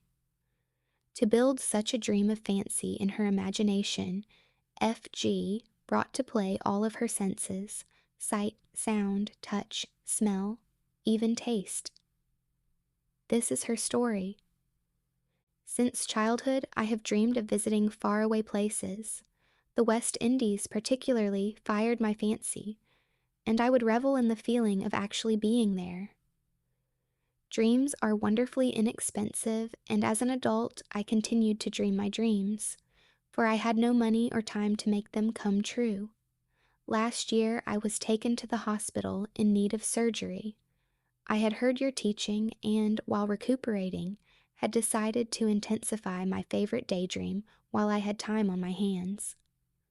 I actually wrote to the Alcoa steamship line, asking for free travel folders, and pored over them, hour after hour, choosing the ship and the stateroom, and the 7 ports I desired most to see. I would close my eyes and, in my imagination, would walk up the gangplank of that ship and feel the movement of water as the great liner pushed its way into free ocean.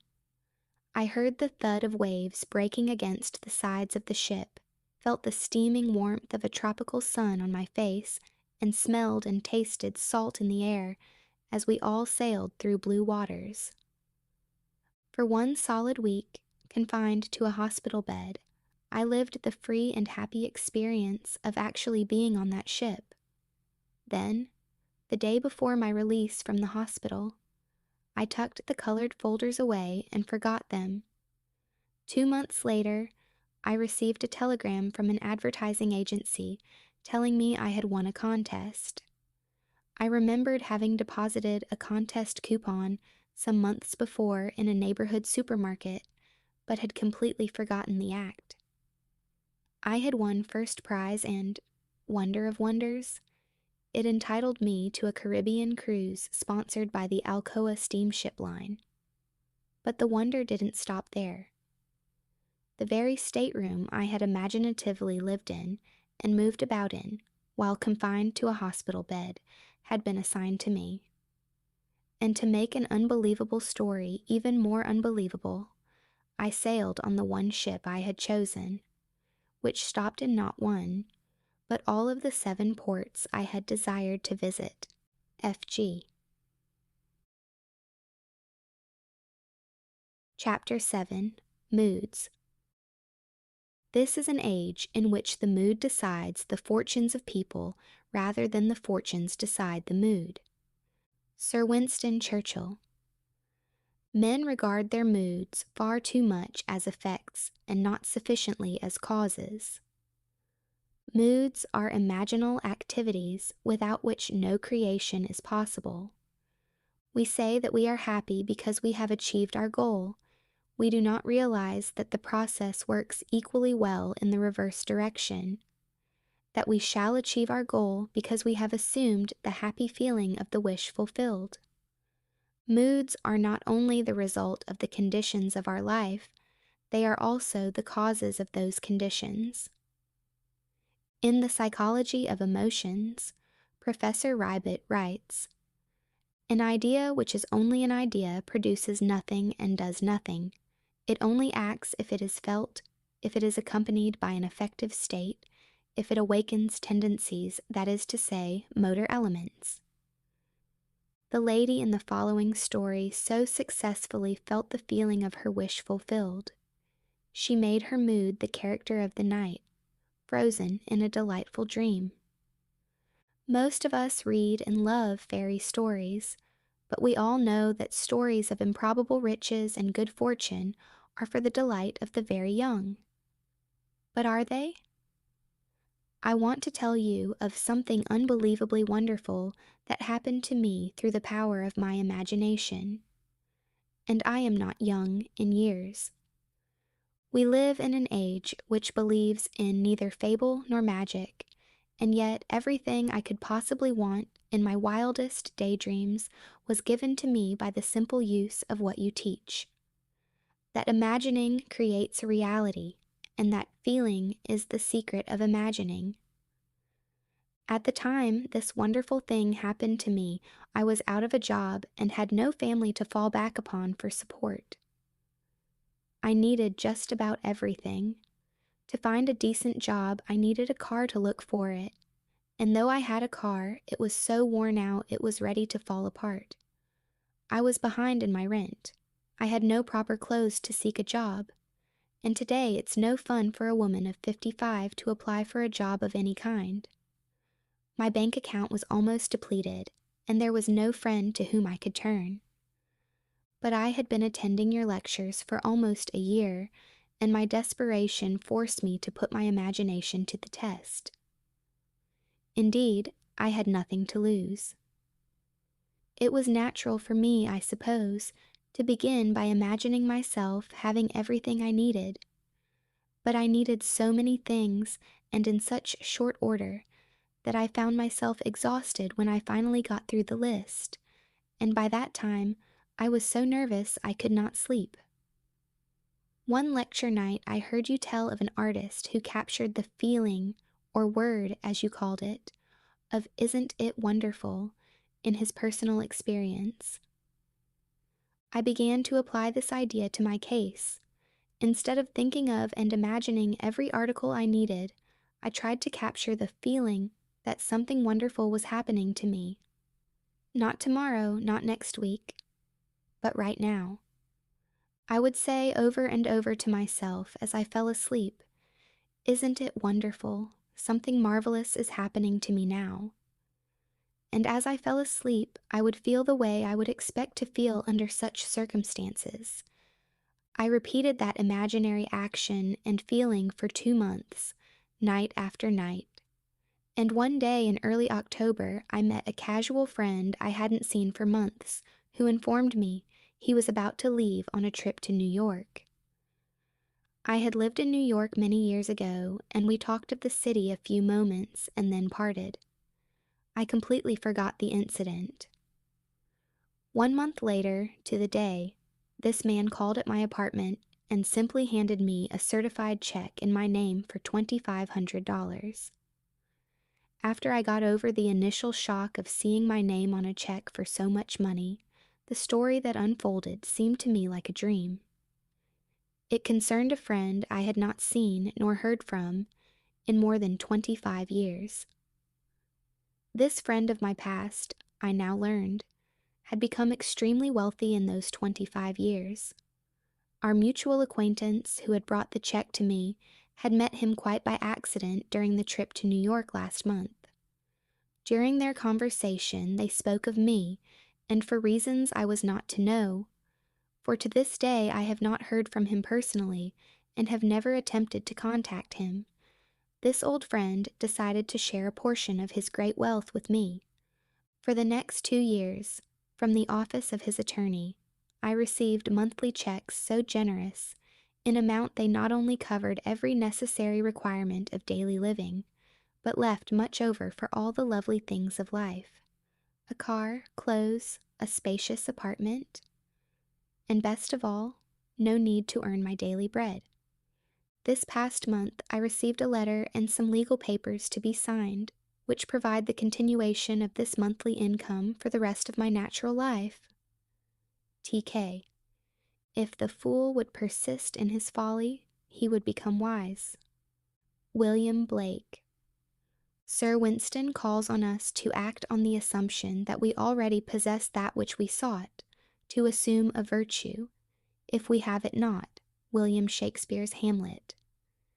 Is this not the secret of miracles? Thus the man with palsy was told to rise, to take up his bed and walk, to mentally act as if he were healed. Matthew 9:1-8, Mark 2:1-13, Luke 5:18-25, John 5:1-17. And when the actions of his imagination corresponded with the actions which he would physically perform, were he healed? He was healed.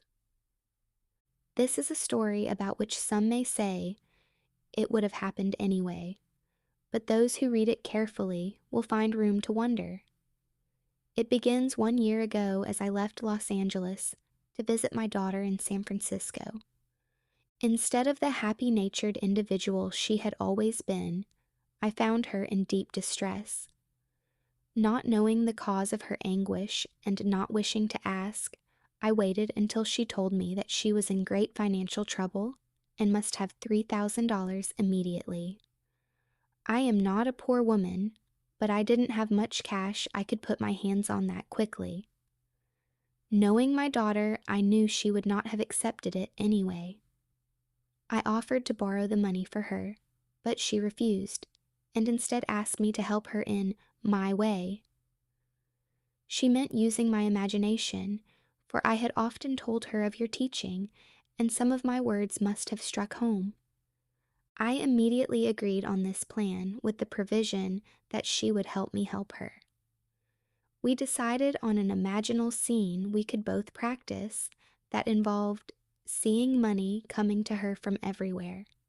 We felt money was flooding toward her from every corner until she was in the middle of a sea of money, but we did this always with the feeling of joy for anyone concerned, and we had no thought of means, only happiness for all.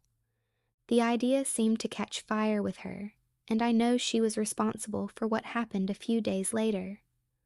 She was certainly transformed back to the happy, confident mood that was natural to her, though there was no evidence of any real money coming in at the time.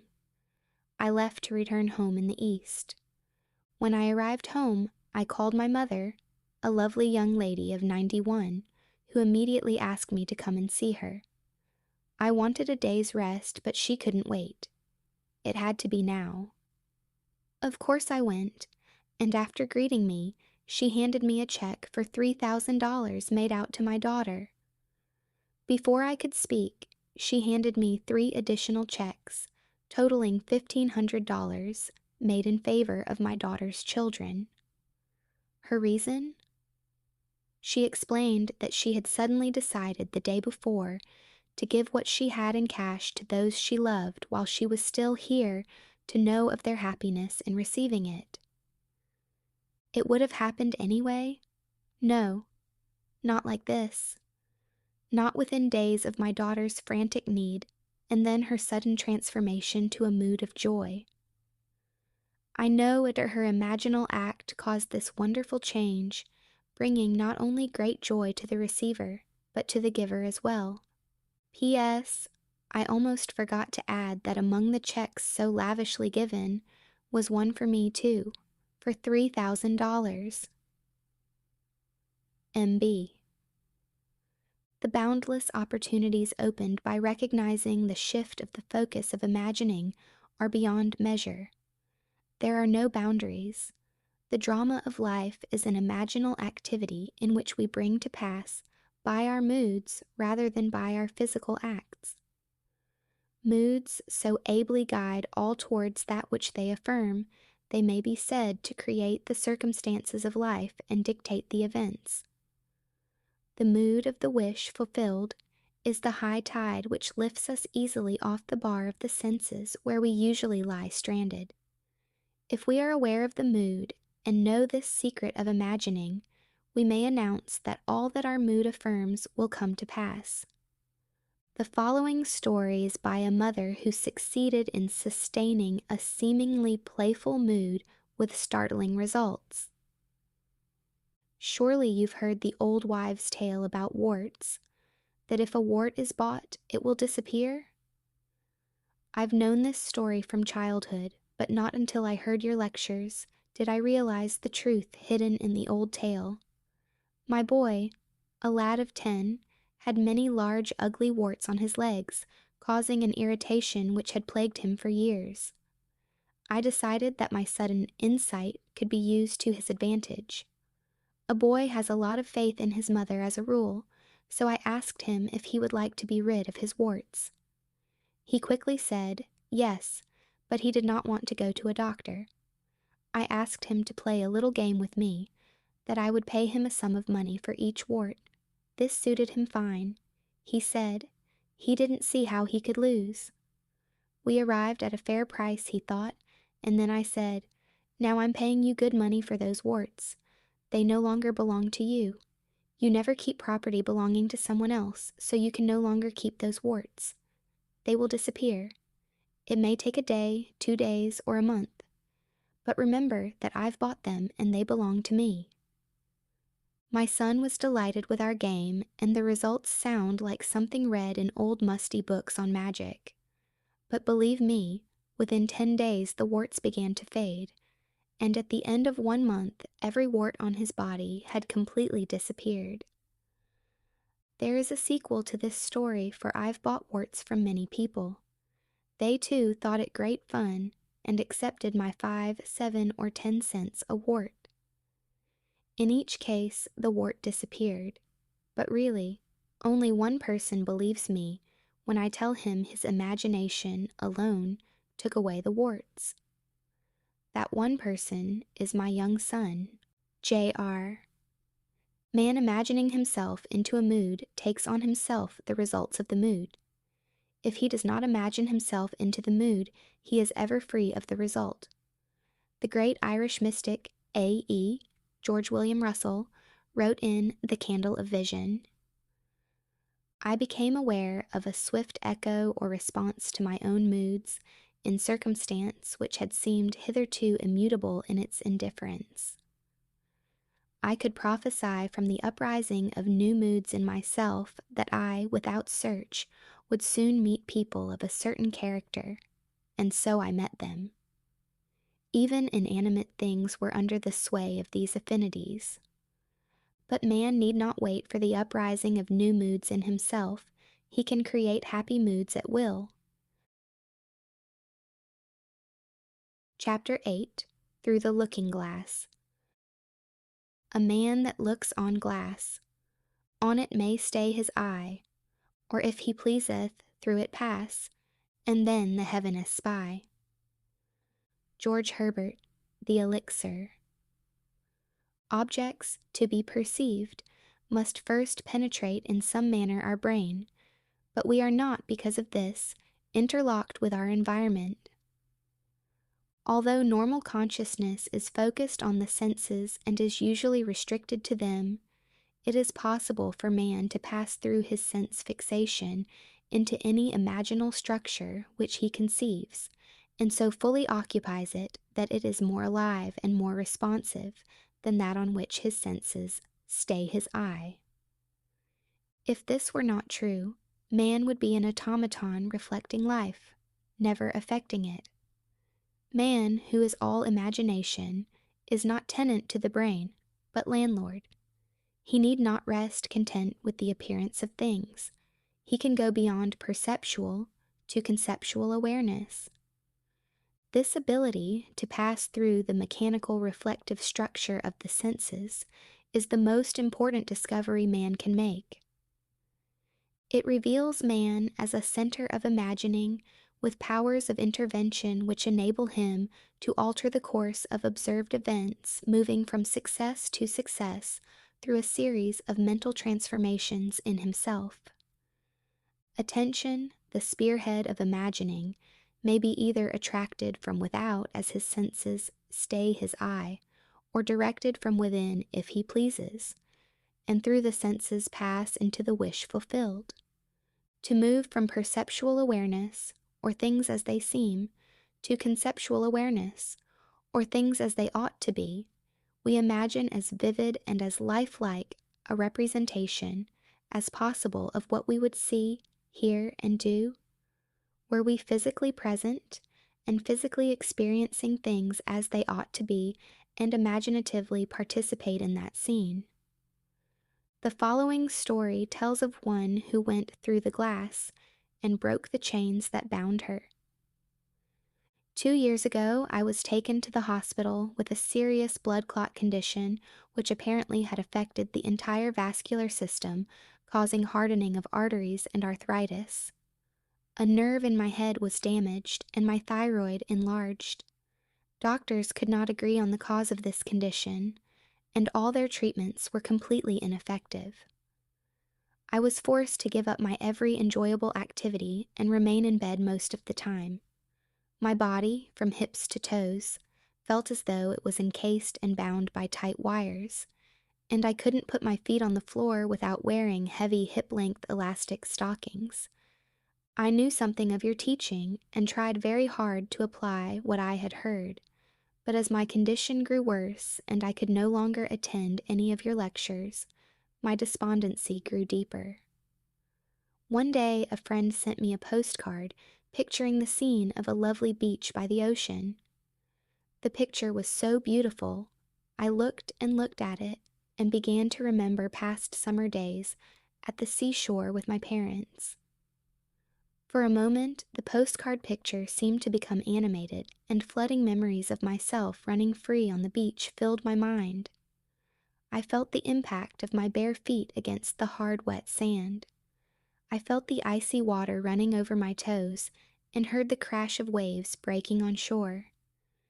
This imaginal activity was so satisfying to me as I lay in bed that I continued to imagine this wonderful scene, day after day, for about 1 week.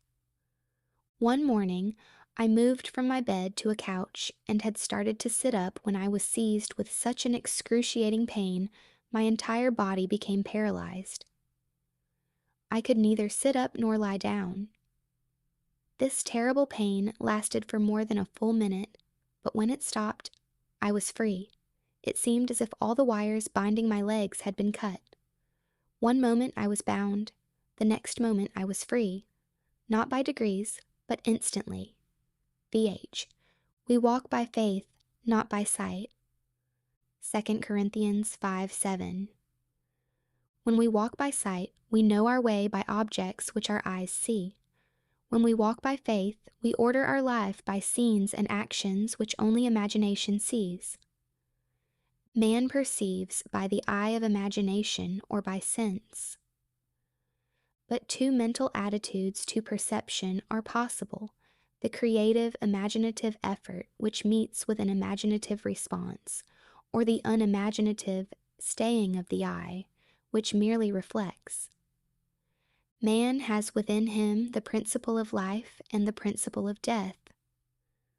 One is the imagination building its imaginal structures out of the generous dreams of fancy. The other is the imagination building its imaginal structures from images reflected by the chill wind of fact. One creates, the other perpetuates. Man must adopt either the way of faith or the way of sight. To the extent that man builds from dreams of fancy, he is alive, and therefore the development of the faculty to pass through the reflective glass of the senses is an increase of life. It follows that restricting the imagination by staying the eye on the reflective glass of the senses is a reduction of life. The specious surface of fact reflects rather than discloses, deflecting the eye of imagination from the truth that sets man free. John 8:32. The eye of imagination, if not deflected, looks on what ought to be there, not what is. However familiar the scene on which sight rests, the eye of imagination could gaze on one never before witnessed. It is this eye of imagination, and only this, that can free us from the sense fixation of outer things which completely dominates our ordinary existence and keeps us looking on the reflective glass of facts. It is possible to pass from thinking of to thinking from, but the crucial matter is thinking from, that is, experiencing the state, for that experience means unification. Whereas in thinking of there is always subject and object, the thinking individual and the thing thought of.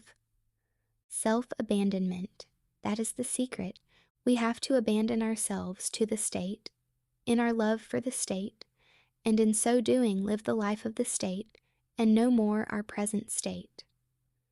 Imagination seizes upon the life of the state and gives itself to the expression of the life of that state.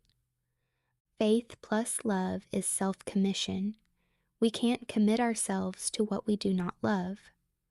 Never would you have made anything if you had not loved it.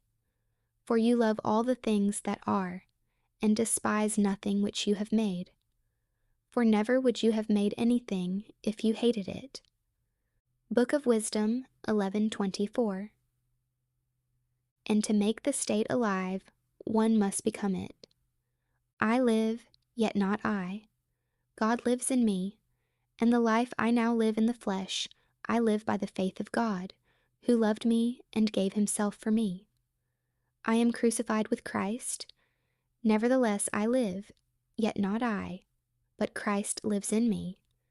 And the life which I now live in the flesh, I live by the faith of the Son of God, who loved me and gave himself for me. Galatians 2:20. God loved man, his created, and became man in faith that this act of self-commission would transform the created into the creative. We must be imitators of God as dear children, Ephesians 5:1, and commit ourselves to what we love, as God who loved us committed himself to us. We must be the state to experience the state. The center of conscious imagining can be shifted in what are now mere wishes. Imaginal activities keyed low, brought into penetrative focus and entered. Entrance commits us to the state. The possibilities of such shifting of the center of imagining are startling. The activities concerned are psychical throughout. The shifting of the center of imagining is not brought about by spatial travel, but by a change in what we are aware of. The boundary of the world of sense is a subjective barrier.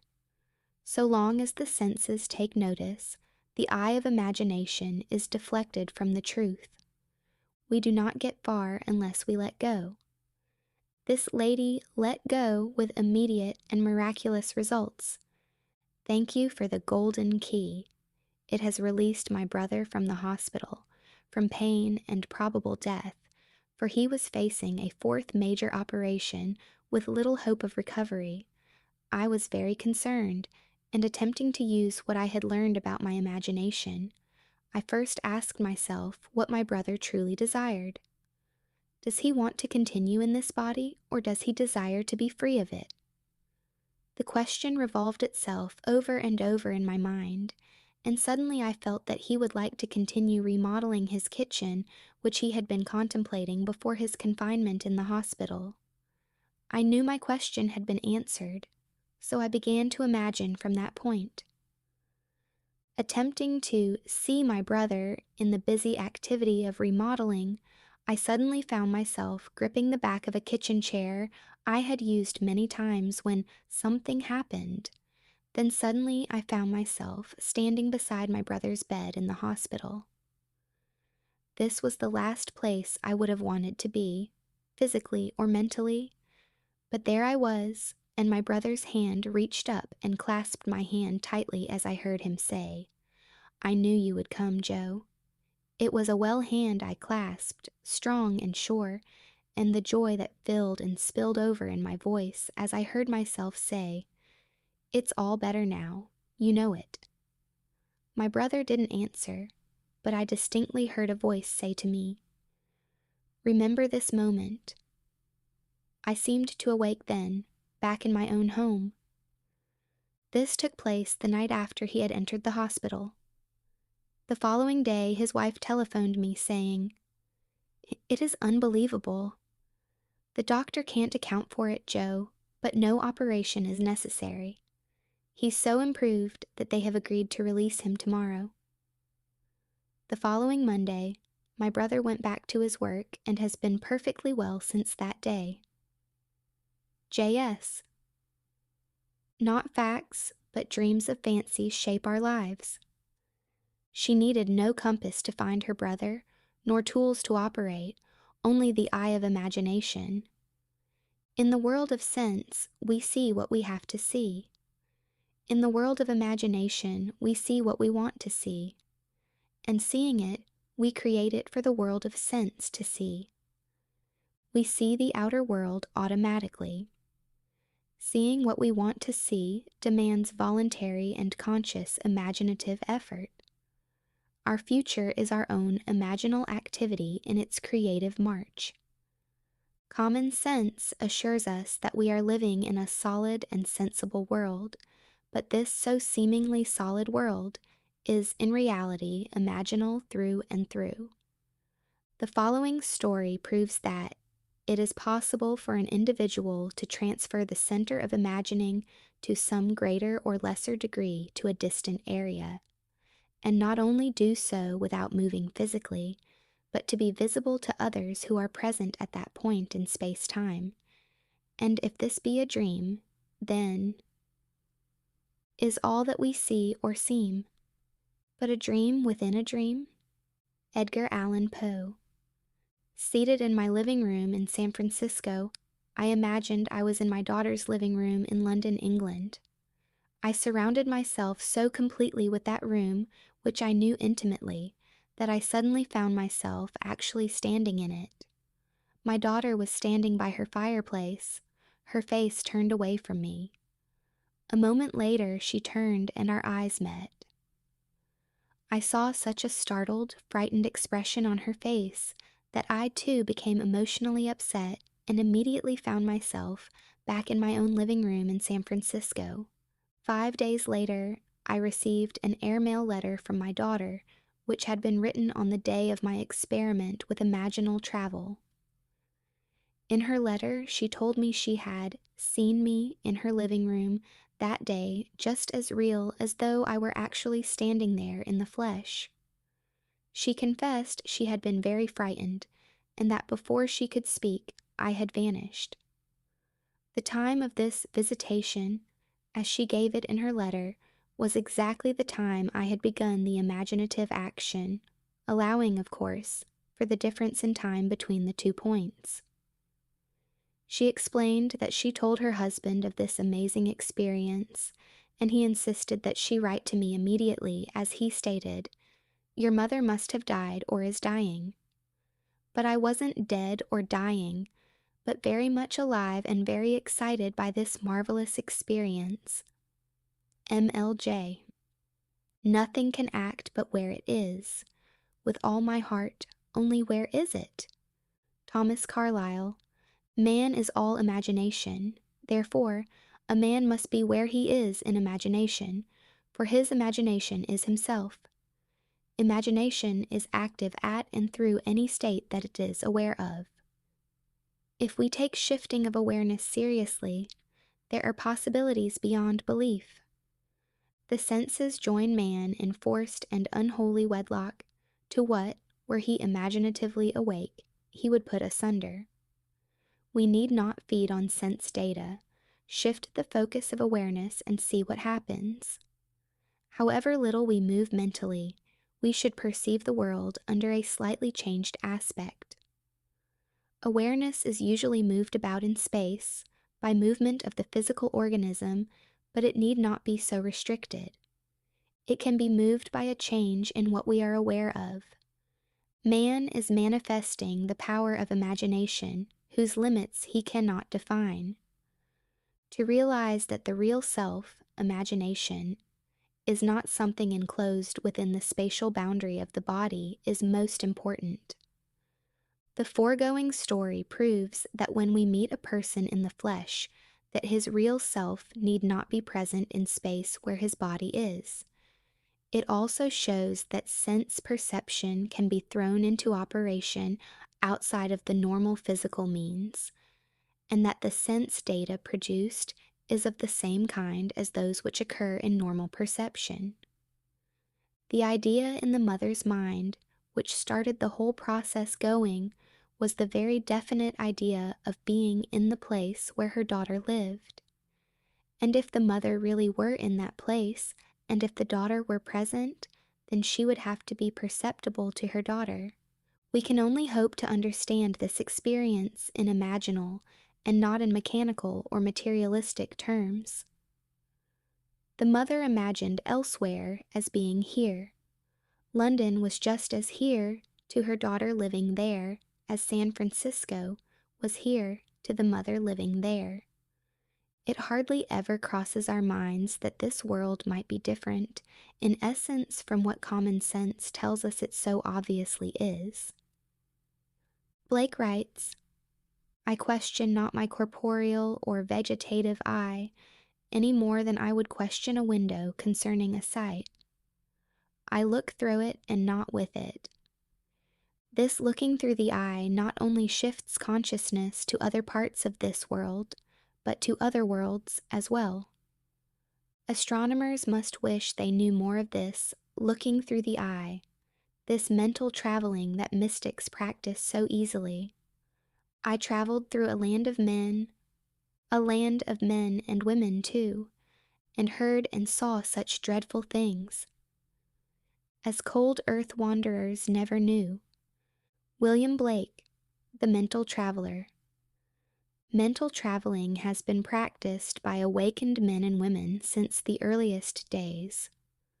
Paul states, "I know a man in Christ who 14 years ago was caught up to the third heaven. Whether in the body or out of the body, I do not know. God knows." 2 Corinthians 12:2. Paul is telling us that he is that man and that he traveled by the power of imagination or Christ. In his next letter to the Corinthians, he writes, "Test yourselves. Do you not realize that Jesus Christ is in you?" 2 Corinthians 13:5. We need not be dead in order to enjoy spiritual privileges. Man is all imagination and God is man. William Blake, Annotations to Berkeley. Test yourselves as this mother did. Sir Arthur Eddington said that all we have a right to say of the external world is that it is a shared experience. Things are more or less real, according to the extent to which they are capable of being shared with others or with ourselves at another time. But there is no hard and fast line. Accepting Eddington's definition of reality as shared experience, the above story is as real as the earth or a color, for it was shared by both mother and daughter. The range of imagining is such that I must confess that I do not know what limits, if any, there are to its ability to create reality. All these stories show us one thing, that an imaginal activity implying the wish fulfilled must start in the imagination apart from the evidence of the senses in that journey that leads to the realization of desire. Chapter 9. Enter into. If the spectator would enter into these images in his imagination, approaching them on the fiery chariot of his contemplative thought, if he could, make a friend and companion of one of these images of wonder, which always entreats him to leave mortal things, as he must know, then would he arise from his grave, then would he meet the Lord in the air, and then he would be happy. Blake. Imagination, it seems, will do nothing that we wish until we enter into the image of the wish fulfilled. Does not this entering into the image of the wish fulfilled resemble Blake's void outside of existence, which if entered into englobes itself and becomes a womb? Is this not the true interpretation of the mythical story of Adam and Eve, man and his emanation? Are not man's dreams of fancy his emanation, his Eve in whom he plants himself in all her nerves, just as a husbandman his mold, and she becomes his dwelling place and garden fruitful 70-fold? William Blake, The Mental Traveler. The secret of creation is the secret of imagining, first desiring and then assuming the feeling of the wish fulfilled until the dream of fancy, the void outside existence, is entered and englobes itself and becomes a womb, a dwelling place and garden fruitful 70-fold. Note well that Blake urges us to enter into these images. This entering into the image makes it englobe itself and become a womb. Man, by entering a state, impregnates it and causes it to create what the union implies. Blake tells us that these images are shadowy to those who dwell not in them, mere possibilities, but to those who enter into them they seem the only substances.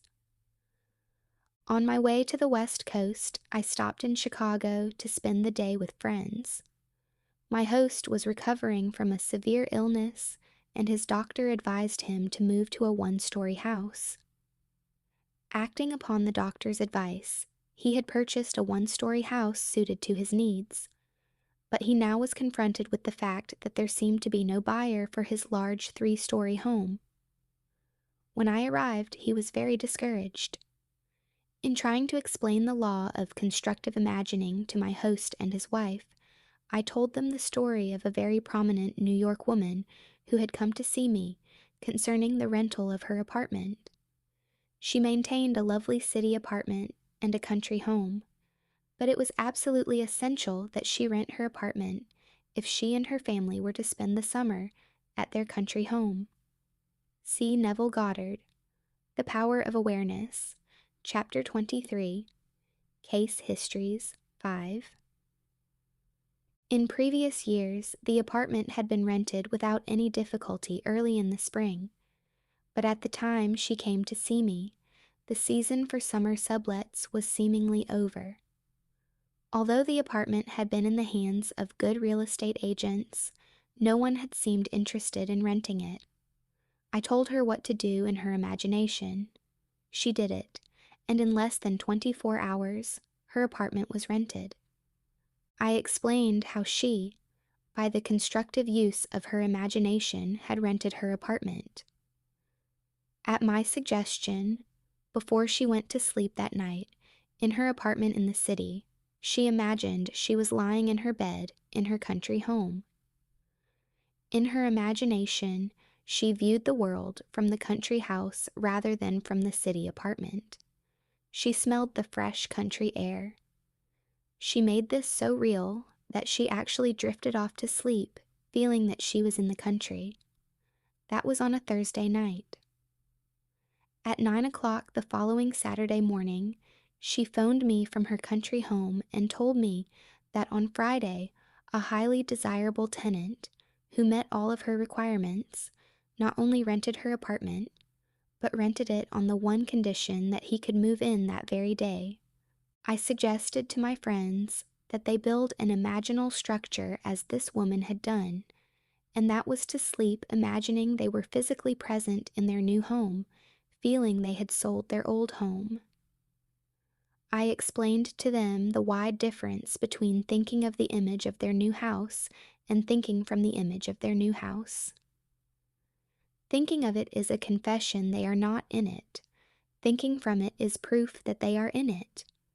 Entering into the image would give substance to the image. Their physical occupancy of the new house would follow automatically.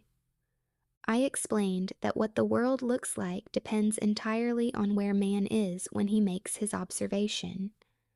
And man, being all imagination, must be where he is in imagination. This concept of causation disturbed them, for it smacked of magic or superstition, but they promised they would try it. I left that night for California, and the following evening the conductor on the train in which I was traveling handed me a telegram. It read, "House sold midnight last." 1 week later, they wrote and told me that the very night I left Chicago, they fell asleep physically in the old house but mentally in the new, viewing the world from the new home, imagining how things would sound if this were true. They were awakened that very night from their sleep to be told the house was sold. Not until the image is entered, until Eve is known, does the event burst upon the world. The wish fulfilled must be conceived in the imagination of man before the event can evolve out of what Blake calls the void. This next story proves that by shifting the focus of her imagining, Mrs. M.F. entered physically into where she had persisted in being imaginatively. Soon after our marriage, my husband and I decided that our greatest joint desire was a year in Europe. This objective may seem reasonable to a lot of people, but to us, tied to a narrow sphere of limited finances, it seemed not only unreasonable, but completely ridiculous. Europe might as well have been another planet. But I had heard your teaching, so I persisted in falling asleep in England. Why England necessarily, I cannot tell, except that I had seen a current motion picture featuring the area around Buckingham Palace and had promptly fallen in love with the scene. All I did in my imagination was to stand quietly outside the great iron gates and feel the cold metal bars gripped tightly in my hands as I viewed the palace. For many, many nights I felt an intense joy at being there and fell asleep in this happy state. Soon after, my husband met a stranger at a party who, within 1 month, was instrumental in securing a teaching fellowship for him at a great university. Imagine my excitement when I heard the university was in England, tied to a narrow sphere. Within another month, we were crossing the Atlantic, and our supposedly insurmountable difficulties melted as though they never existed. We had our year in Europe, one of the happiest years of my life. M.F. What the world looks like depends entirely on where man is when he makes his observations, and man, being all imagination, must be where he is in imagination. The stone which the builders rejected has become the chief cornerstone. Psalm 118:22. That stone is imagining. I acquaint you with this secret and leave you to act or react. This is the famous stone, that turneth all to gold. For that which God doth touch and own, cannot for less be told. George Herbert, The Elixir. My home is old, but it is mine. I wanted the exterior painted and the interior redecorated, yet I had no money to accomplish either objective. You told us to live as though our desire is already a reality, and this I began to do, imagining my old house with a brand new coat of paint, new furnishings, new decoration, and all the trimmings. I walked in my imagination through the newly decorated rooms. I walked around the outside, admiring the fresh paint, and at the end of my imaginal act, I handed the contractor a check for payment in full. I entered this imaginal scene faithfully as often as I could during the day and each night before I fell asleep. Within 2 weeks, I received a registered letter from Lloyd's of London, telling me I had inherited $7,000 from a woman I had never met. I had known her brother slightly almost 40 years before, and had performed a small service 15 years ago for the lady when this brother had died in our country, and she had written to me asking for particulars regarding his death, which I was able to provide. I had not heard from her since that time. Now here was the check for $7,000, more than enough to cover the cost of my house restoration, plus many, many other things I desired. ECA. He who does not imagine in stronger and better lineaments and in stronger and better light than his perishing and mortal eye can see, does not imagine at all. Blake. Unless the individual imagines himself, someone else, or somewhere else, the present conditions and circumstances of his life will continue in being, and his problems recur. For all events renew themselves from his constant images. By him they were made, by him they continue in being, and by him they can cease to be. The secret of causation is in the assembled imagery, but a word of warning. The assemblage must have meaning. It must imply something, or it will not form the creative activity. The Word.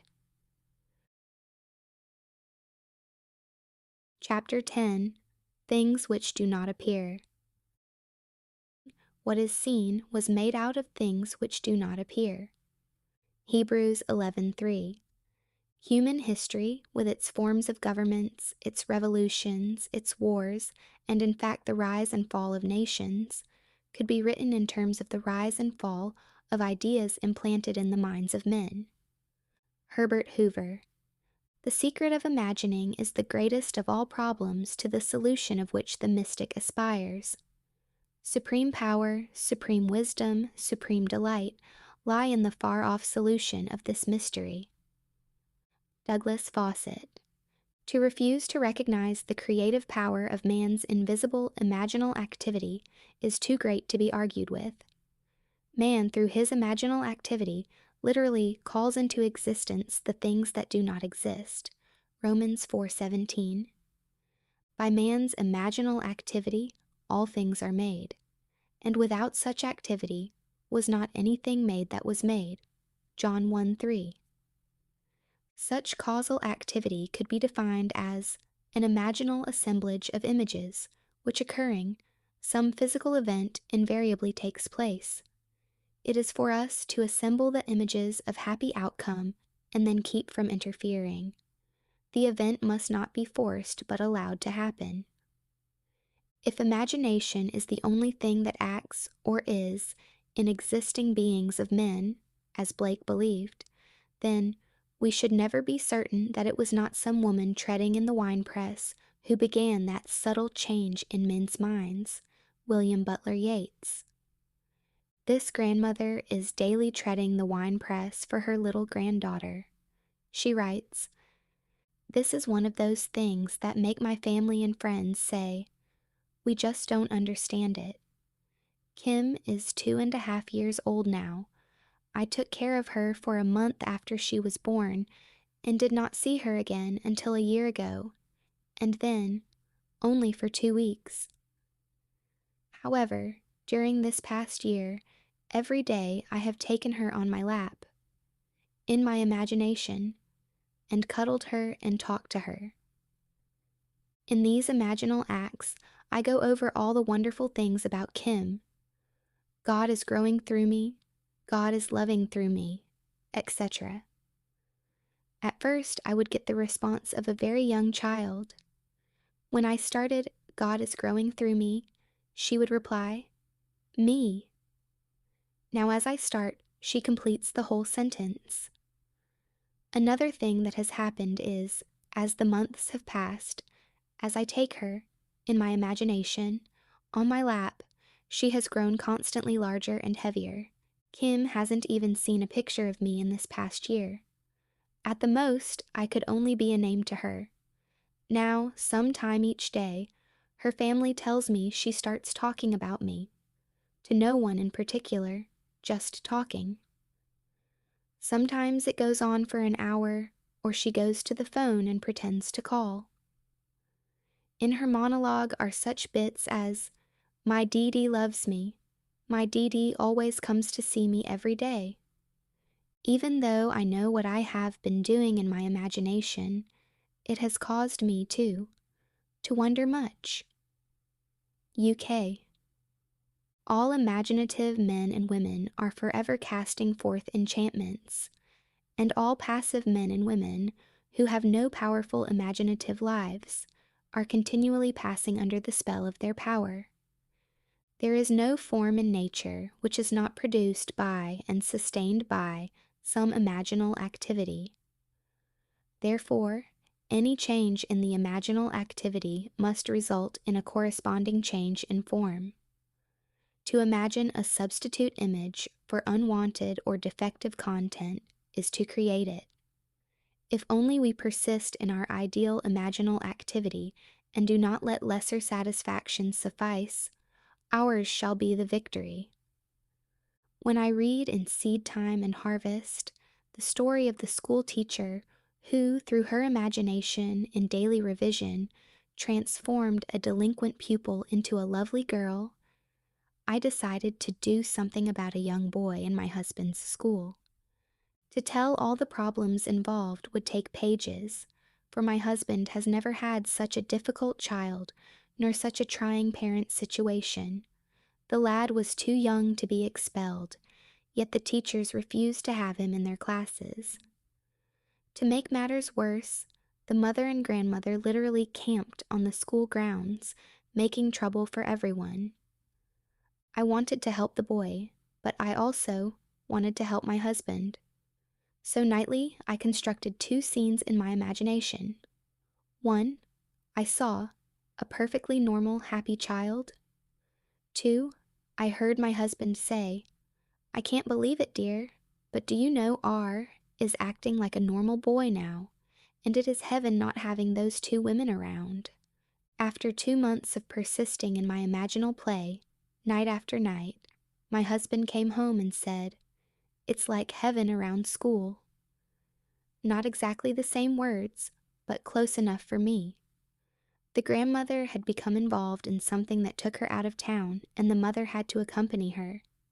At the same time, a new teacher had welcomed the challenge of R, and he was progressing wonderfully well into all I imagined for him. GB. It is useless to hold standards that we do not apply.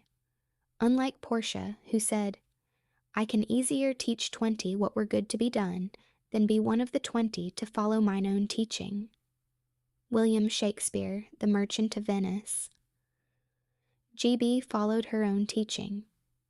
It is fatally easy to make the acceptance of the imaginal faith a substitute for living by it.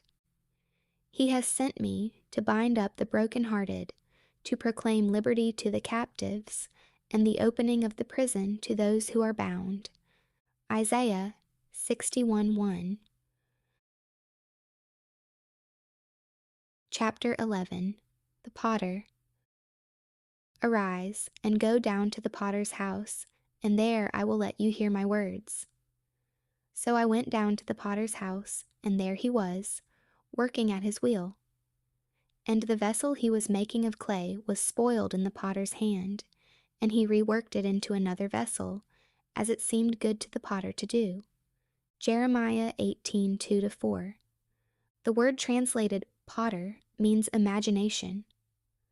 Out of material others would have thrown away as useless, an awakened imagination refashions it as it ought to be. O Lord, thou art our Father, we are the clay, and thou art our potter, we are all the work of thy hand. Isaiah 64:8. This conception of creation as a work of imagination, and the Lord our Father as our imagination, will take us further into the mystery of creation than any other guide. The only reason people do not believe in this identity of God and human imagination is that they are unwilling to assume the responsibility for their frightful misuse of imagination. Divine imagination has descended to the level of human imagination, that human imagination may ascend to divine imagination. The 8th Psalm says that man was made a little lower than God, not a little lower than the angels, as the King James Version mistakenly translates it. Angels are the emotional dispositions of man and are therefore his servant and not his superior, as the author of Hebrews tells us, Hebrews 1:14. Imagination is the real man and is one with God. Imagination creates, conserves, and transforms. Imagination is radically creative when all imaginative activity based on memory disappears. Imagination is conservative when its imaginal activity is fed with images supplied mainly by memory. Imagination is transformative when it varies a theme already in being, when it mentally alters a fact of life, when it leaves the fact out of the remembered experience or puts something in its place if it upsets the harmony it desires. Through the use of her imagination, this talented young artist has made her dream a reality. Ever since I entered into the art field, I have enjoyed doing sketches and paintings for children's rooms. However, I have been discouraged by advisors and friends who were far more experienced in the field than I. They liked my work, admired my talent, but said I would not get recognition nor pay for this type of work. Somehow I always felt I would. But how? Then last fall I heard your lectures and read your books, and I decided to let my imagination create the reality I desired. This is what I did daily. I imagined I was in a gallery. There was a great deal of excitement about me, and on the walls hung my art. Only mine, a one-woman show. And I saw red stars on many of the pictures. This would indicate that they had been sold. This is what happened. Just before Christmas, I did a mobile for a friend who showed it in turn to a friend of hers who owns an art import shop in Pasadena. He expressed a desire to meet me, so I took a few samples of my work along. When he looked at the very first painting, he said he would like to give me a one-woman show in the spring. The night of the opening, April 17th, an interior decorator came and liked and commissioned me to do a collage for a little boy's room, which will appear in the September issue of Good Housekeeping for the 1961 House of the Year. Later, during the showing, another decorator came and admired my work so much, he asked if he might arrange for me to meet the right interior decorators and the right owners of galleries who would buy and display my work properly. Incidentally, the show was a financial success for the owner of the gallery, as well as for me. The interesting thing about this is that seemingly these three men came to me out of the blue. Certainly, I made no effort during the time of my imagining to contact anyone. But now I am getting recognition and have a market for my work. And now I know, without a shadow of a doubt, that there is no no when you seriously apply this principle that imagining creates reality. GL. She tested the potter and proved his creativity in performance. Only the indolent mind would fail to rise to this challenge. Paul states, "The Spirit of God dwells in you."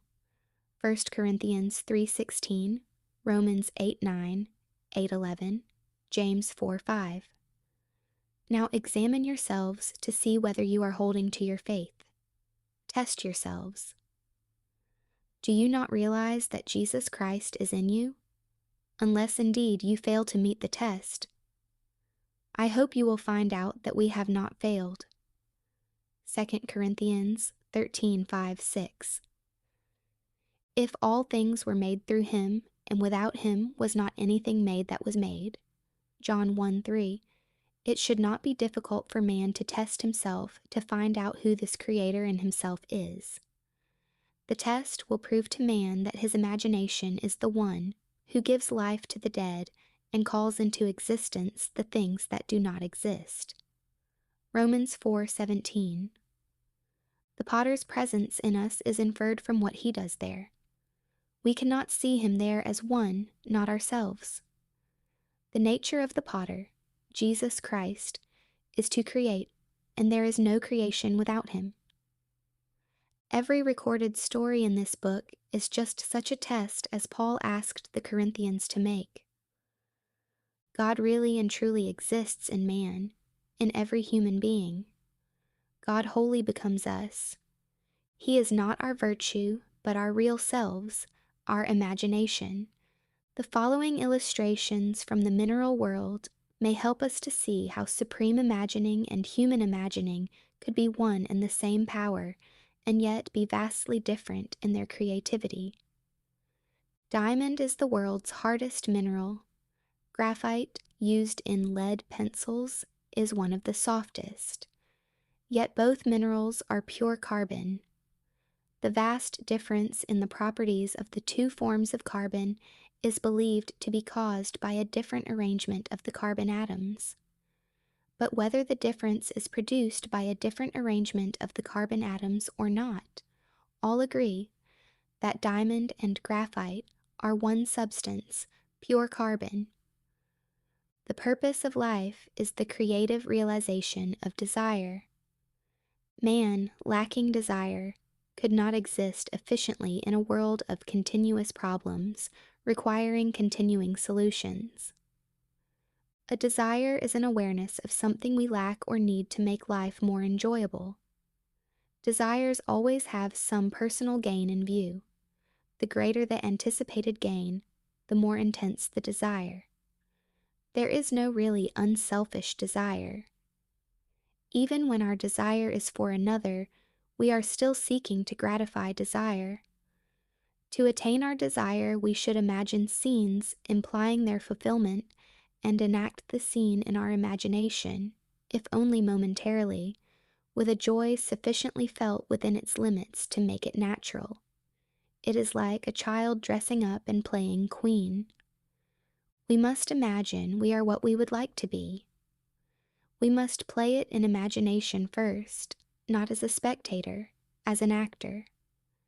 This lady imaginatively played queen by being where she wanted to be in her imagination. She was the true actor in this theater.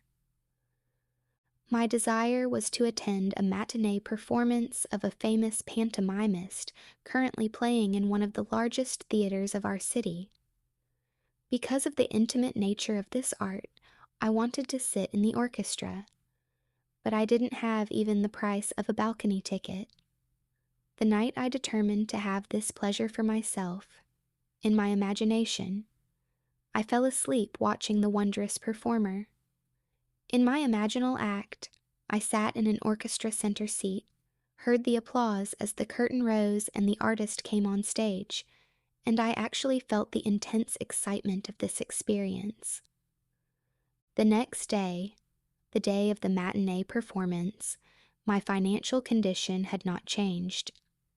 I had exactly $1.37 in my purse. I knew I must use the dollar to buy gas for my car, which would leave me with 37 cents. But I also knew I had faithfully slept in the feeling of being at that performance, so I dressed myself for the theater. While changing articles from one purse to another, I found a dollar bill and 45 cents, in change hidden in the pocket of my seldom-used opera purse. I grinned to myself, realizing that gasoline money had been given to me. So would the balance of my theater ticket be given to me. Gaily, I finished dressing and left for the theater. Standing before the ticket window, my confidence dwindled as I gazed at the prices and saw $3.75 for orchestra seats. With a feeling of dismay, I turned away quickly and walked across the street to a cafe for a cup of tea. I had spent 16 cents on my tea before I remembered seeing the price of balcony seats on the ticket window list. Hurriedly, I counted my change and found I had $1.66 left. Running back to the theater, I bought the cheapest seat available, which cost $1.55. With 1 dime left in my purse, I went through the entrance, and the usher tore my ticket in half, saying, "Upstairs left, please." The performance was about to begin, but ignoring the usher's instructions, I walked into the main floor ladies' restroom. Still determined to sit in the orchestra section, I sat down, closed my eyes, and kept my inward sight riveted on the stage from the direction of the orchestra. At that moment, a group of women walked into the restroom, all talking at once, but I heard only one conversation as a woman speaking to her companion said, "But I waited and waited until the last moment." Then she called and said she couldn't make it. I would have given her ticket away, but it's too late now. Not realizing it, I handed the usher both tickets, and he tore them in half before I could stop him. I almost laughed aloud. Getting up, I walked over to this lady and asked if I might use the extra ticket she had, instead of the balcony seat I had bought. She was charming and kindly invited me to join her party. The ticket she handed me was for the orchestra section, center seat, 6 rows from the stage. I sat in that seat only moments before the curtain rose on a performance I had witnessed the night before from that seat. In my imagination, J.R. We must actually be in imagination. It is one thing to think of the end, and another thing to think from the end. To think from the end, to enact the end, is to create reality. The inner actions must correspond to the actions we would physically perform after these things should be. Edward Thomas, The New House. To live wisely, we must be aware of our imaginal activity and see to it that it is faithfully shaping the end we desire. The world is clay. Our imagination is the potter. We should always imagine ends that are of value or promise well. He who desires but acts not breeds pestilence. William Blake. What's done flows from what's imagined. Outward forms reveal the imaginings of man. Man is the shuttle, to whose winding quest and passage through these looms God ordered motion, but ordained no rest. Henry Vaughan. I run a small business, solely owned, and a few years ago it seemed that my venture would end in failure. For some months, sales had fallen steadily, and I found myself in a financial jam, along with thousands of other small businessmen, as this period spanned one of our country's minor recessions. I was badly in debt and needed at least $3,000 almost immediately. My auditors advised me to close my doors and try to salvage what I could. Instead, I turned to my imagination. I knew your teaching, but had never actually attempted to solve any problem in this manner. I was frankly skeptical of the entire idea that imagination can create reality, but I was also desperate, and desperation forced me to test your teaching. I imagined my office receiving $4,000 unexpectedly in remittances due. This money would have to come from new orders, as my accounts receivable were practically non-existent, but this seemed far-fetched, as I hadn't received this much in sales during the last 4 months or more. Nevertheless, I kept my imaginal picture of receiving this amount of money steadily before me for 3 days.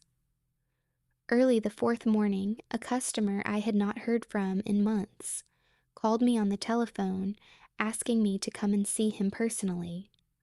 I was to bring a quotation previously given him for machinery needed by his factory. The quotation was months old, but I dug it out of my files and lost no time in arriving at his office that day. I wrote out the order which he signed, but I saw no immediate help for me in the transaction, as the equipment he wanted would take from 4 to 6 months for factory delivery, and of course, my customer did not have to pay for it until delivered. I thanked him for the order and rose to leave. He stopped me at the door and handed me a check for a little over $4,000, saying, "I want to pay for the merchandise now in advance. For tax purposes, you know. You don't mind?" No, I didn't mind. I realized what had happened the moment I took that check into my hands.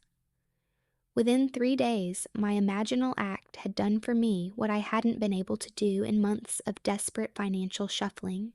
I know now that imagination could have brought $40,000 into my business just as easily as 4,000. LNC. O Lord, thou art our Father, we are the clay, and thou art our potter. We are all the work of thy hand. Isaiah 64:8. Chapter 12. Attitudes. Mental things are alone, real. What is called corporeal, nobody knows of its dwelling place. It is in fallacy, and its existence an imposture. Where is the existence out of mind or thought? Where is it but in the mind of a fool? Blake. Memory, though faulty, is adequate to the call for sameness. If we remember another as we have known him, we recreate him in that image, and the past will be recognized in the present. Imagining creates reality. If there is room for improvement, we should reconstruct him with new content. Visualize him as we would like him to be, rather than have him bear the burden of our memory of him. Everything possible to be believed is an image of truth. Blake. The following story is by one who believes that imagining creates reality, and acting on this belief changed his attitude toward a stranger and bore witness to this change in reality. More than 20 years ago, when I was a green farm boy newly arrived in Boston to attend school, a panhandler asked me for money for a meal. Although the money I had was pitifully insufficient for my own needs, I gave him what was in my pocket. A few hours later, the same man, by this time staggering drunk, stopped me again and asked for money. I was so outraged to think the money I could so ill afford had been put to such use. I made myself a solemn pledge that I would never again listen to the plea of a street beggar. Through the years I kept my pledge, but every time I refused anyone, my conscience needled me. I felt guilty even to the point of developing a sharp pain in my stomach, but I couldn't bring myself to unbend. The early part of this year, a man stopped me as I was walking my dog and asked for money so he could eat. True to the old pledge, I refused him. His manner was gracious as he accepted my refusal. He even admired my dog and spoke of a family in New York State he knew that raised Cocker Spaniels. This time my conscience was really pricking me. As he went on his way, I determined to remake that scene as I wished it had been, so I stopped right there on the street, closed my eyes for only a few moments, and enacted the scene differently. In my imagination, I had the same man approach me, only this time he opened the conversation by admiring my dog. After we had talked a moment, I had him say, "I don't like to ask you this, but I really need something to eat. I have a job that begins tomorrow morning, but I've been out of work and tonight I'm hungry." I then reached into my imaginary pocket, pulled out an imaginary $5 bill, and gladly gave it to him. This imaginal act immediately dissolved the guilty feeling and the pain. I know from your teaching that an imaginal act is fact, so I knew I could grant anyone what he asked, and by faith in the imaginal act, consent to the reality of his having it. 4 months later, as I was again walking my dog, the same man approached me and opened the conversation by admiring my dog. "Here's a beautiful dog," he said. "Young man, I don't suppose you remember me, but a while back I asked you for some money, and you very kindly said no. I say kindly, because if you had given it to me, I would still be asking for money. Instead, I got a job that very next morning, and now I'm on my feet and have some self-respect again."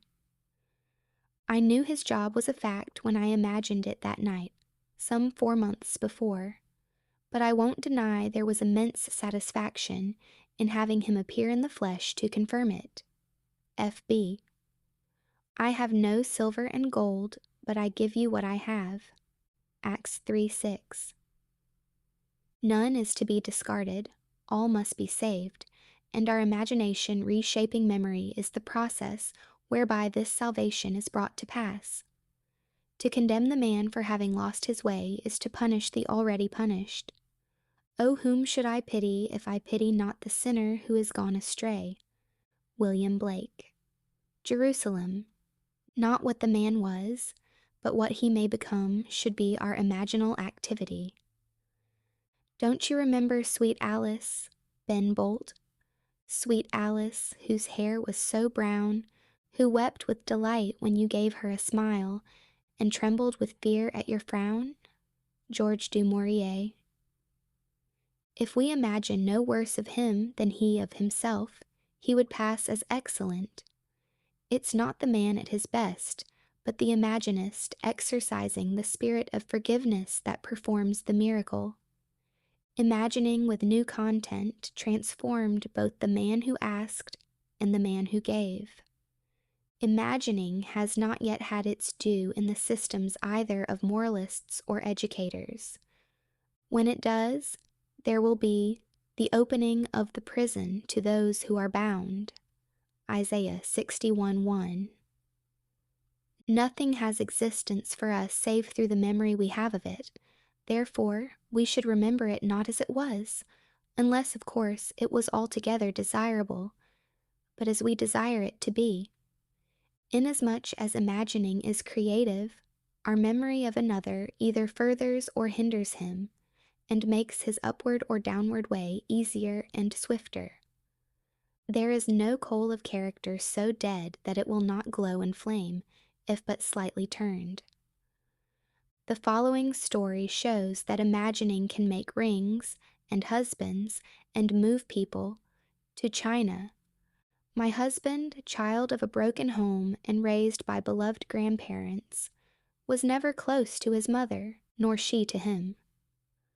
A woman of 63 and a divorcee for 32 of those years, she was lonely and embittered, and my relationship with her was strained as I attempted to stay in the middle.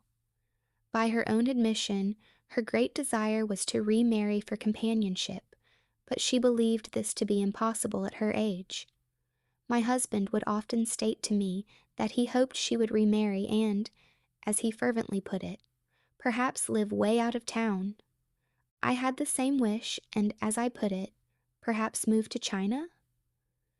Being wary of my personal motive for this wish, I knew I must change my feeling toward her in my imaginal drama, and at the same time give her what she wanted.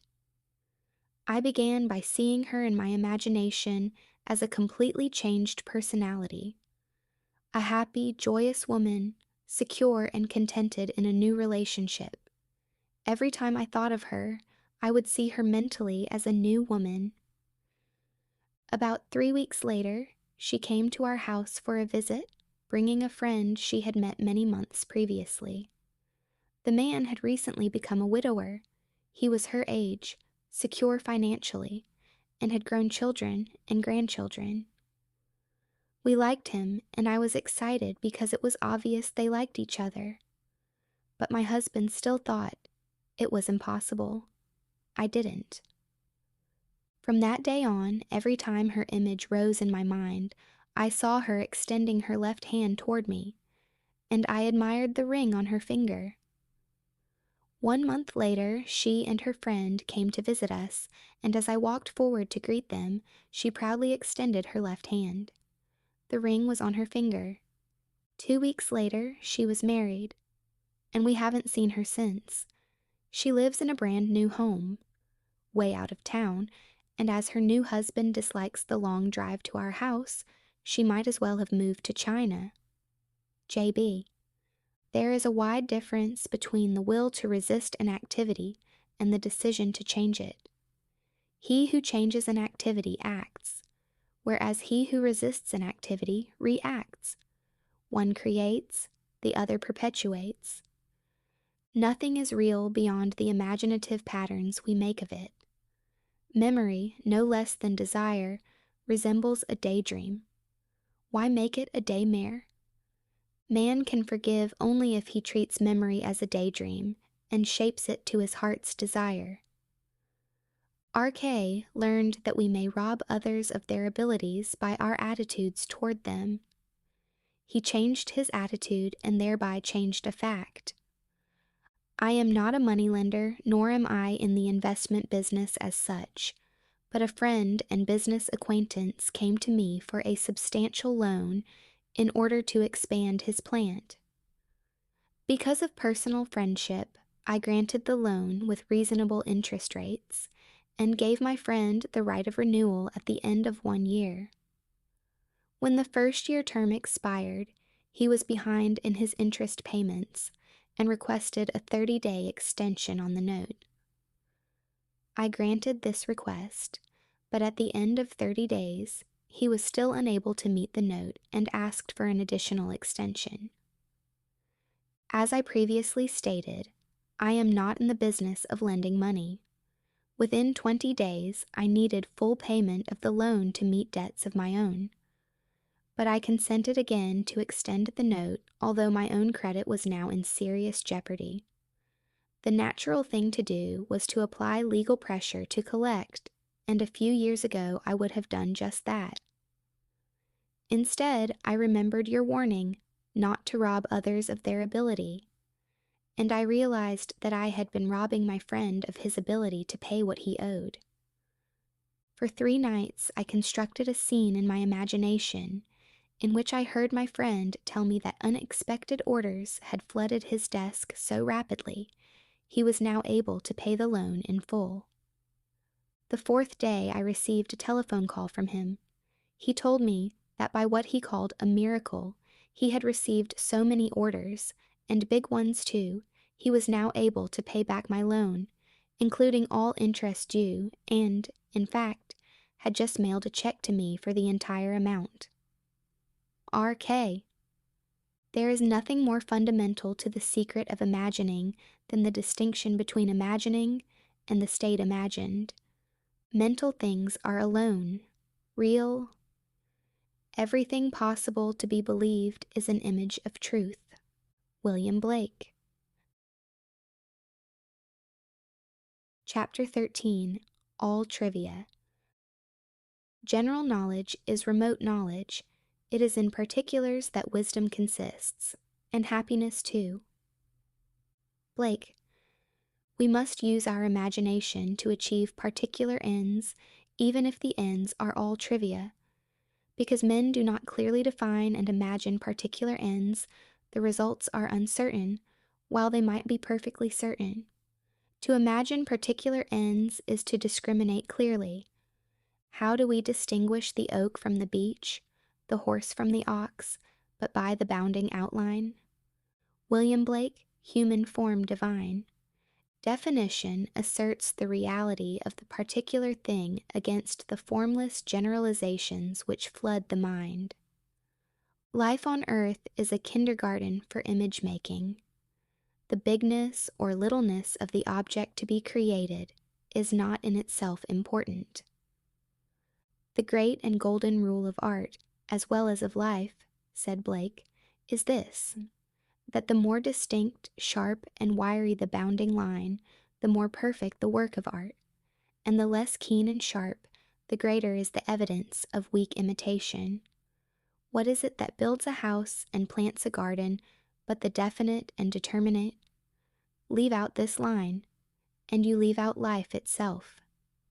The following stories are concerned with the acquiring of seemingly little things or toys, as I call them, but they are important because of the clear imaginal images that created the toys. The author of the first story is one of whom it is said, "She has everything." This is true. She has financial, social, and intellectual security. She writes, "As you know, through your teaching and through my practice of that teaching, I have completely changed myself and my life. 2 weeks ago, when you spoke of toys, I realized I had never used my imagination for the getting of things, and I decided it would be fun to try it. You told of a young woman who was given a hat by merely wearing that hat in her imagination. The last thing on earth I needed was a hat, but I wanted to test my imagination for this getting of things, so I selected a hat pictured in a fashion magazine. I cut the picture out and stuck it on the mirror of my dressing table. I studied the picture carefully. Then I shut my eyes, and in my imagination, I put that hat on my head and wore it as I walked out of the house. I did this just once.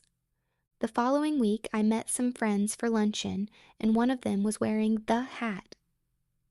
We all admired it.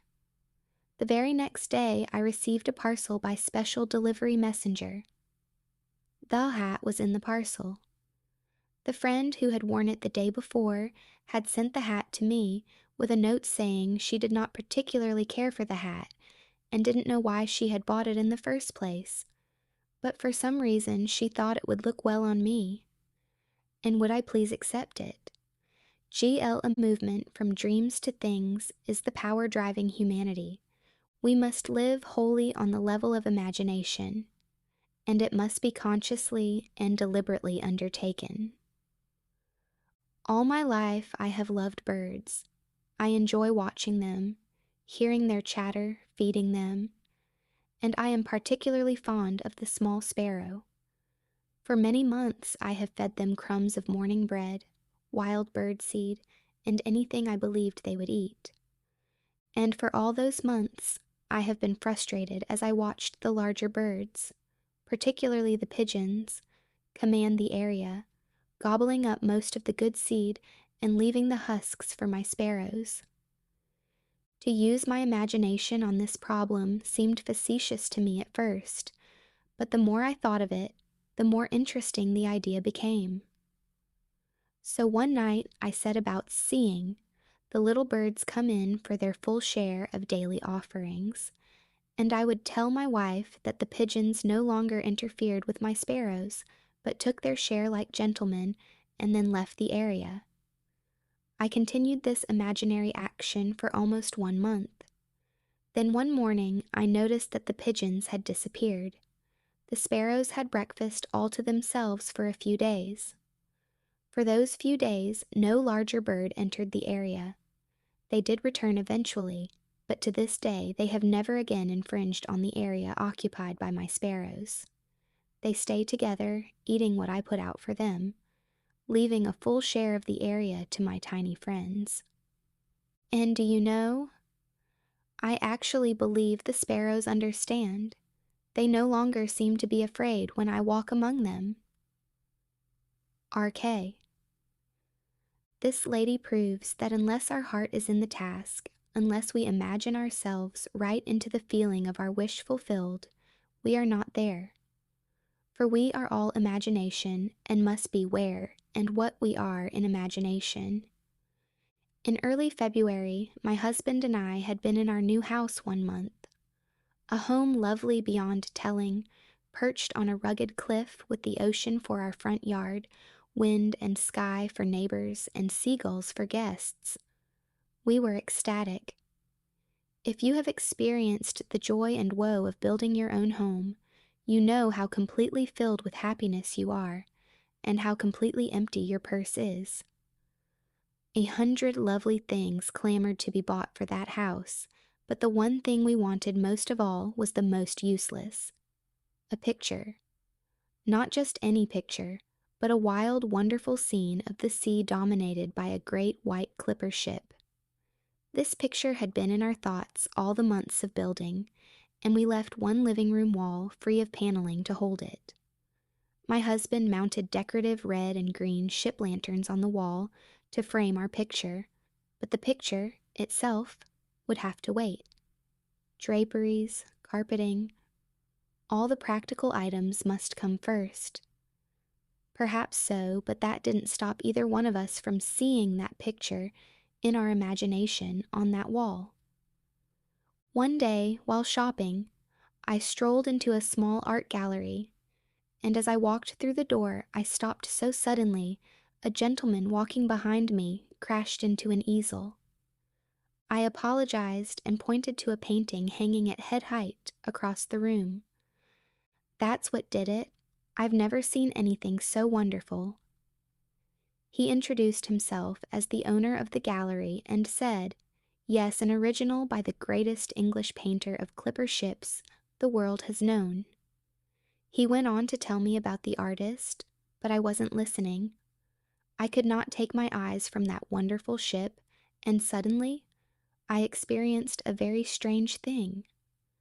It was only a moment in time, but the art gallery faded, and I saw that picture on my wall. I'm afraid the owner thought me a little giddy, and I was, but I finally managed to return my attention to his voice when he mentioned an astronomical price. I smiled and said, perhaps someday. He continued to tell me about the painter and also about an American artist who was the only living lithographer capable of copying the great English master. He said, if you're very lucky, you may pick up one of his prints. I've seen his work. It's perfect down to the last detail. Many people prefer prints to paintings. Prints or paintings, I knew nothing about the values of either, and anyway, all I wanted was that scene. When my husband returned home that evening, I talked of nothing but that painting, and pleaded with him to visit the gallery and see it. Maybe we could find a print of it somewhere? The man said, yes, he interrupted, but you know we can't afford any picture now. Our conversation ended there, but that night after dinner, I stood in our living room and saw that picture on our wall. The next day, my husband had an appointment with a client, which he did not want to keep. But the appointment was kept, and my husband did not return home until after dark. When he walked through the front door, I was busy in another part of the house and called a greeting to him. A few minutes later, I heard hammering and walked into the living room to see what he was doing. On our wall hung my picture. In my first moment of intense joy, I remembered the man in the art gallery saying, if you're very lucky, you may pick up one of his prints. Lucky? Well, here is my husband's part of this story. Making the call already mentioned, he entered one of the poorest, meanest little houses he had ever been in. The client introduced himself and led my husband into a tiny, dark dining area where the two of them sat down at a bare table. As my husband put his briefcase on the tabletop, he looked up and saw the picture on a wall. He confessed to me he had conducted a very sloppy interview because he couldn't take his eyes from that picture. The client signed the contract and gave a check as down payment, which, as my husband believed at the time, was $10 short. Mentioning this fact to the client, he said the check given was every cent he could afford, but added, "I've noticed your interest in that picture. It was here when I took this place. I don't know to whom it belonged, but I don't want it. If you'll put the $10 in for me, I'll give you the picture." When my husband returned to his company's main office, he learned he had been in error about the amount. He was not charged $10. Our picture is on our wall, and it costs us nothing. A.A. Of R.L., who writes the following letter, it must be said, "In faith, lady, you have a merry heart." William Shakespeare, Much Ado About Nothing. One day, during a bus strike, I needed to go into the downtown area and had to walk 10 blocks from my home to the nearest bus in operation. Before starting home, I recalled there was no food market on this new route, and I wouldn't be able to shop for dinner. I had enough to manage a potluck meal, but I would need bread. After shopping all day, the 10 blocks back from the bus line was all I could manage, and to go still farther, to shop for bread was out of the question. I stood very still for a moment and allowed a vision of bread to dance in my head. Then I started for home. When I boarded the bus, I was so tired I grabbed the first available seat and almost sat on a paper bag. Now, on a crowded bus, tired passengers rarely look directly at one another, so being naturally curious, I peeked into the bag. Of course it was a loaf of bread, not just any bread, but the very same brand of bread I always buy. R.L. Trifles. All trifles.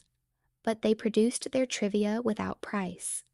Imagining accomplished these things without the means generally reputed necessary to do so. Man rates wealth in a way that bears no relation to real values. Come, buy wine and milk without money and without price. Isaiah 55:1. Chapter 14. The Creative Moment. The natural man does not receive the gifts of the Spirit of God, for they are folly to him, and he is not able to understand them because they are spiritually discerned. 1 Corinthians 2:14. There is a moment in each day that Satan cannot find, nor can his watch fiends find it. But the industrious find this moment, and it multiply, and when it once is found, it renovates every moment of the day, if rightly placed. Blake. Whenever we imagine things as they ought to be, rather than as they seem to be, is the moment. For in that moment, the spiritual man's work is done, and all the great events of time start forth to mold a world in harmony with that moment's altered pattern. Satan, Blake writes, is a reactor. He never acts, he only reacts. And if our attitude to the happenings of the day is reactionary, are we not playing Satan's part? Man is only reacting in his natural or Satan state. He never acts or creates, he only reacts or recreates. One real creative moment, one real feeling of the wish fulfilled, is worth more than the whole natural life of reaction. In such a moment, God's work is done. Once more, we may say with Blake, God only acts and is, in existing beings or men. Blake, The Marriage of Heaven and Hell, 1793. There is an imaginal past and an imaginal future. If, by reacting, the past is recreated into the present, so by acting out our dreams of fancy can the future be brought into the present. I feel now the future in the instant. William Shakespeare, Macbeth. The spiritual man acts. For him, anything that he wants to do, he can do and do at once in his imagination, and his motto is always, "The moment is now." Behold, now is the acceptable time. Behold, now is the day of salvation. 2 Corinthians 6:2. Nothing stands between man and the fulfillment of his dream but facts, and facts are the creations of imagining. If man changes his imagining, he will change the facts. This story tells of a young woman who found the moment, and by acting out her dream of fancy, brought the future into the instant, not realizing what she had done until the final scene. The incident related below must appear to be a coincidence to those never exposed to your teaching, but I know I observed an imaginative act take solid form in perhaps 4 minutes. I believe you will be interested in reading this account, written down exactly as it happened, a few minutes after the actual occurrence, yesterday morning. I was driving my car east on Sunset Boulevard, in the center lane of traffic, braking slowly to stop for a red signal at a 3-way intersection, when my attention was caught by the sight of an elderly lady, dressed all in gray, running across the street in front of my car. Her arm was raised, signaling to the driver of a bus, which was beginning to pull away from the curb. She was obviously attempting to cross in front of the bus to delay it.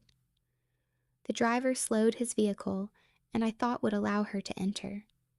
Instead, as she jumped onto the curb, the bus pulled away, leaving her standing just in the act of lowering her arm. She turned and walked swiftly toward a nearby phone booth. As my signal changed to green and I put my car in motion, I wished I had been behind the bus and had been able to offer her a ride. Her extreme agitation was obvious even from the distance I was away from her. My wish instantly fulfilled itself in a mental drama, and as I drove away, the fancy played itself out in the following scene. I opened the car door, and a lady dressed in gray stepped in, smilingly relieved and thanking me profusely. She was out of breath from running and said, "I only have a few blocks to go. I'm meeting friends, and I was so afraid they would leave without me when I missed my bus." I left my imaginary lady out a few blocks farther on, and she was delighted to observe her friends still waiting for her. She thanked me again and walked away. The entire mental scene was spanned in the time it takes to drive 1 block at a normal rate of speed. The fancy satisfied my feelings regarding the real incident, and I immediately forgot it. 4 blocks farther, I was still in the center lane and again had to stop for a red signal. My attention at this time was turned inward on something I have now forgotten when suddenly someone tapped on the closed window of my car, and I looked up to see a lovely appearing elderly lady with gray hair, dressed all in gray. Smiling, she asked if she might ride a few blocks with me as she had missed her bus. She was out of breath, as though from running, and I was so stunned by her sudden appearance in the middle of a busy street at my window that for a moment I could only react physically, and without answering, leaned over and opened my car door. She got in and said, "It's so annoying to rush so and then miss a bus. I wouldn't have imposed on you like this, but I'm supposed to meet some friends a few blocks down the street, and if I had to walk now, I would miss them." 6 blocks farther on, she exclaimed, "Oh good, they're still waiting for me."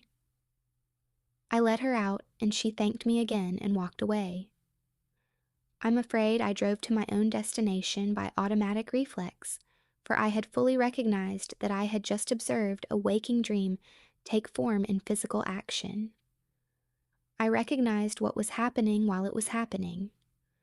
As soon as I could, I wrote down each part of the incident and found a startling consistency between the waking dream and the subsequent reality.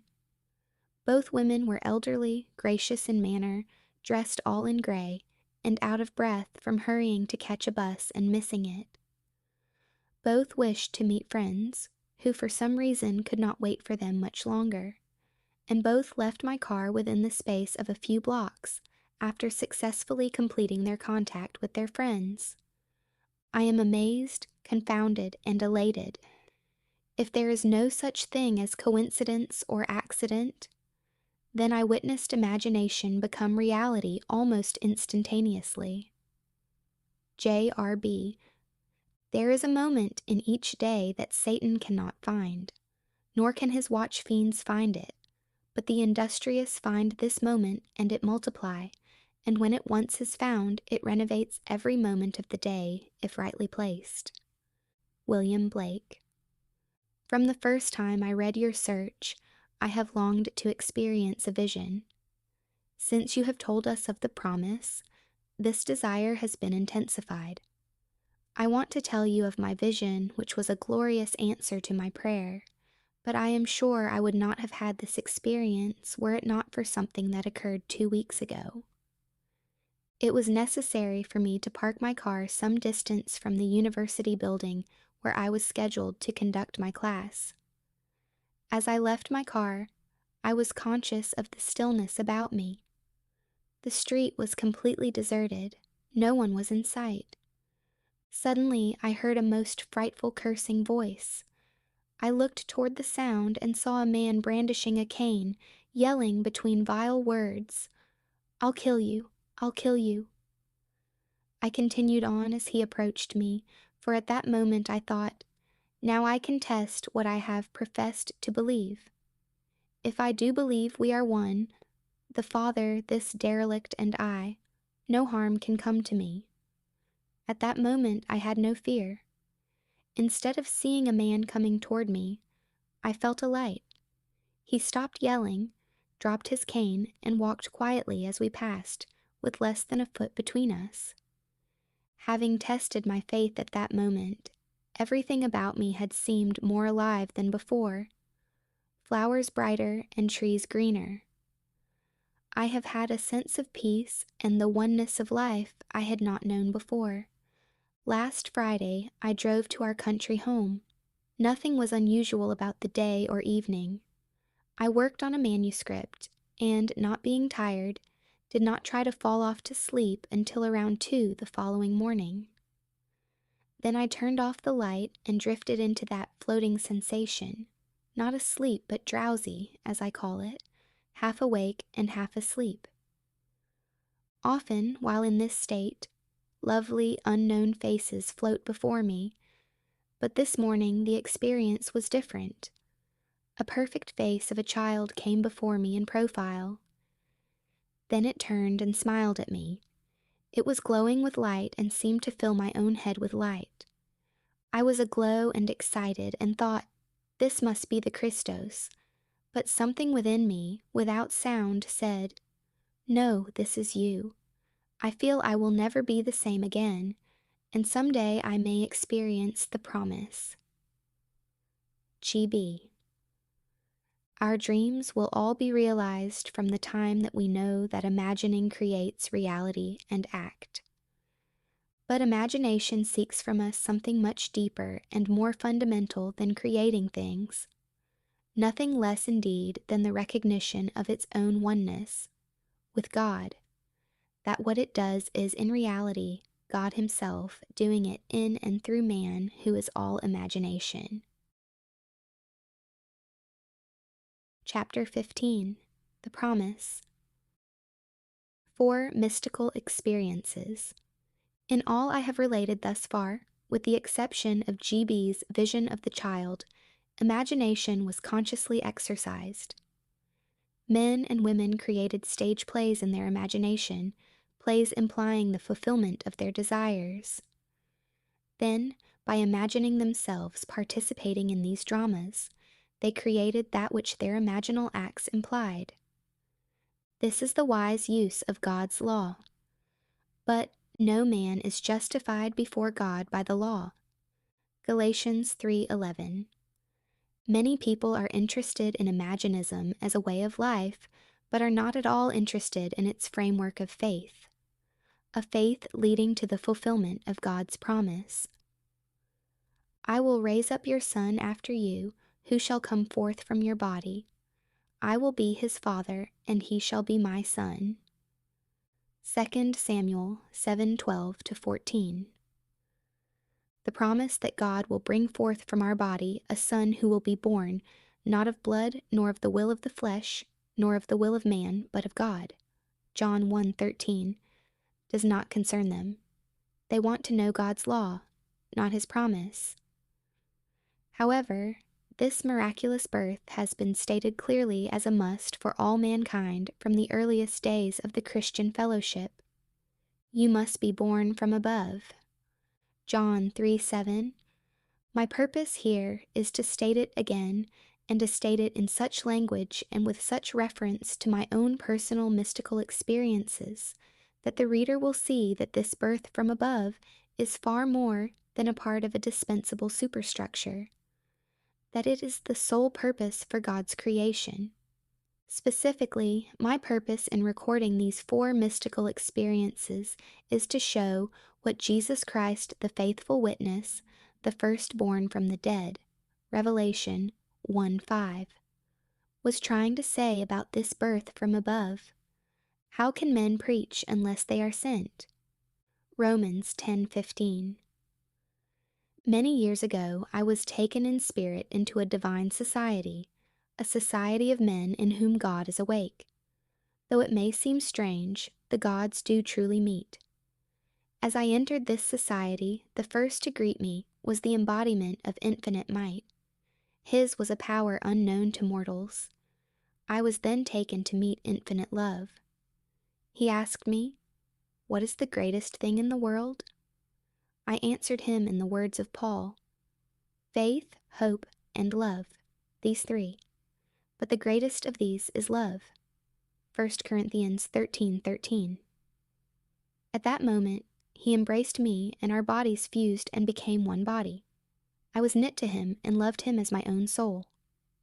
The words, love of God, so often a mere phrase, were now a reality with a tremendous meaning. Nothing ever imagined by man could be compared with this love which man feels through his union with love. The most intimate relationship on earth is like living in separate cells compared with this union. While I was in this state of supreme delight, a voice from outer space shouted, "Down with the blue bloods!" At this blast, I found myself standing before the one who had first greeted me, he who embodied infinite might. He looked into my eyes, and without the use of words or mouth, I heard what he told me. Time to act. I was suddenly whisked out of that divine society and returned to earth. I was tormented by my limitations of understanding, but I knew that on that day the divine society had chosen me as a companion and sent me to preach Christ, God's promise to man. My mystical experiences have brought me to accept, literally, the saying that all the world's a stage, and to believe that God plays all the parts. The purpose of the play? To transform man, the created, into God, the Creator. God loved man, his created, and became man in faith, that this act of self-commission would transform man, the created, into God, the Creator. The play begins with the crucifixion of God on man, as man, and ends with the resurrection of man as God. God becomes as we are, that we may be as he is. God becomes man, that man may become, first, a living being, and secondly, a life-giving spirit. I have been crucified with Christ. It is no longer I who live, but Christ who lives in me. And the life I now live in the flesh, I live by faith in the Son of God, who loved me and gave himself for me. Galatians 2:20. God took upon himself the form of man and became obedient unto death, even death on the cross of man, and is crucified on Golgotha, the skull of man. God himself enters death's door, the human skull, and lies down in the grave of man to make man a living being. God's mercy turned death into sleep. Then began the prodigious and unthinkable metamorphosis of man, the transformation of man into God. No man, unaided by the crucifixion of God, could cross the threshold that admits to conscious life, but now we have union with God in his crucified self. He lives in us as our wonderful human imagination. Man is all imagination, and God is man and exists in us and we in him. The eternal body of man is the imagination, that is, God himself. Blake.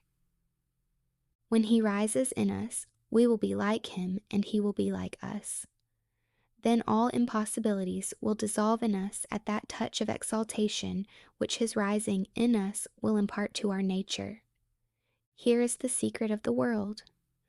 God died to give man life and to set man free.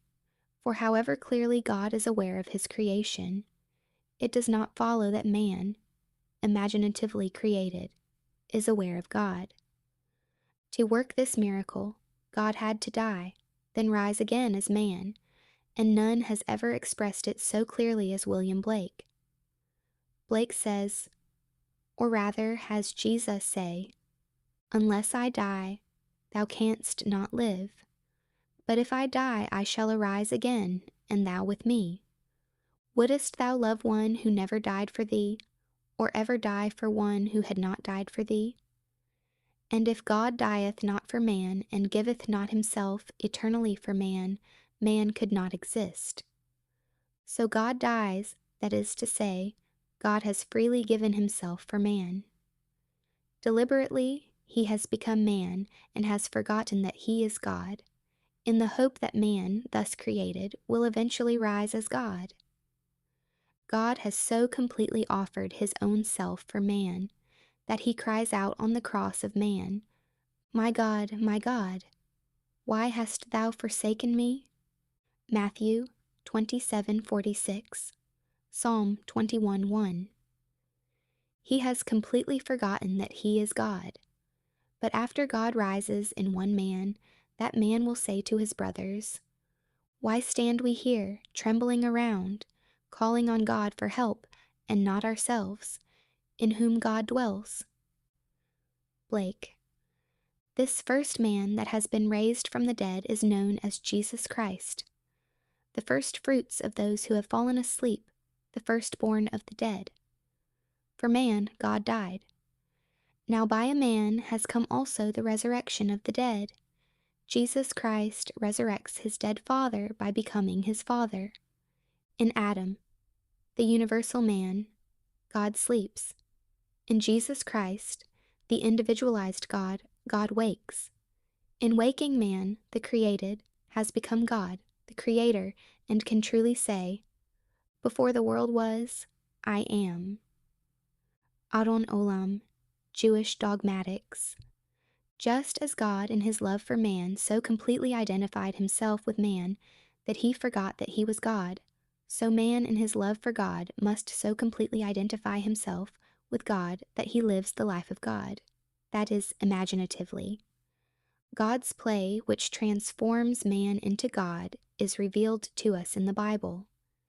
It is completely consistent in imagery and symbolism. The New Testament is hid in the Old Testament, and the Old is manifested in the New. The Bible is a vision of God's law and his promise. It was never intended to teach history, but rather to lead man in faith through the furnaces of affliction to the fulfillment of God's promise, to rouse man from this profound sleep and awaken him as God. Its characters live not in the past, but in an imaginative eternity. They are personifications of the eternal spiritual states of the soul. They mark man's journey through eternal death and his awakening to eternal life. The Old Testament tells us of God's promise.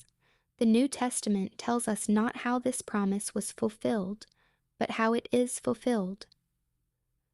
The central theme of the Bible is the direct, individual, mystical experience of the birth of the child, that child of whom the prophet spoke.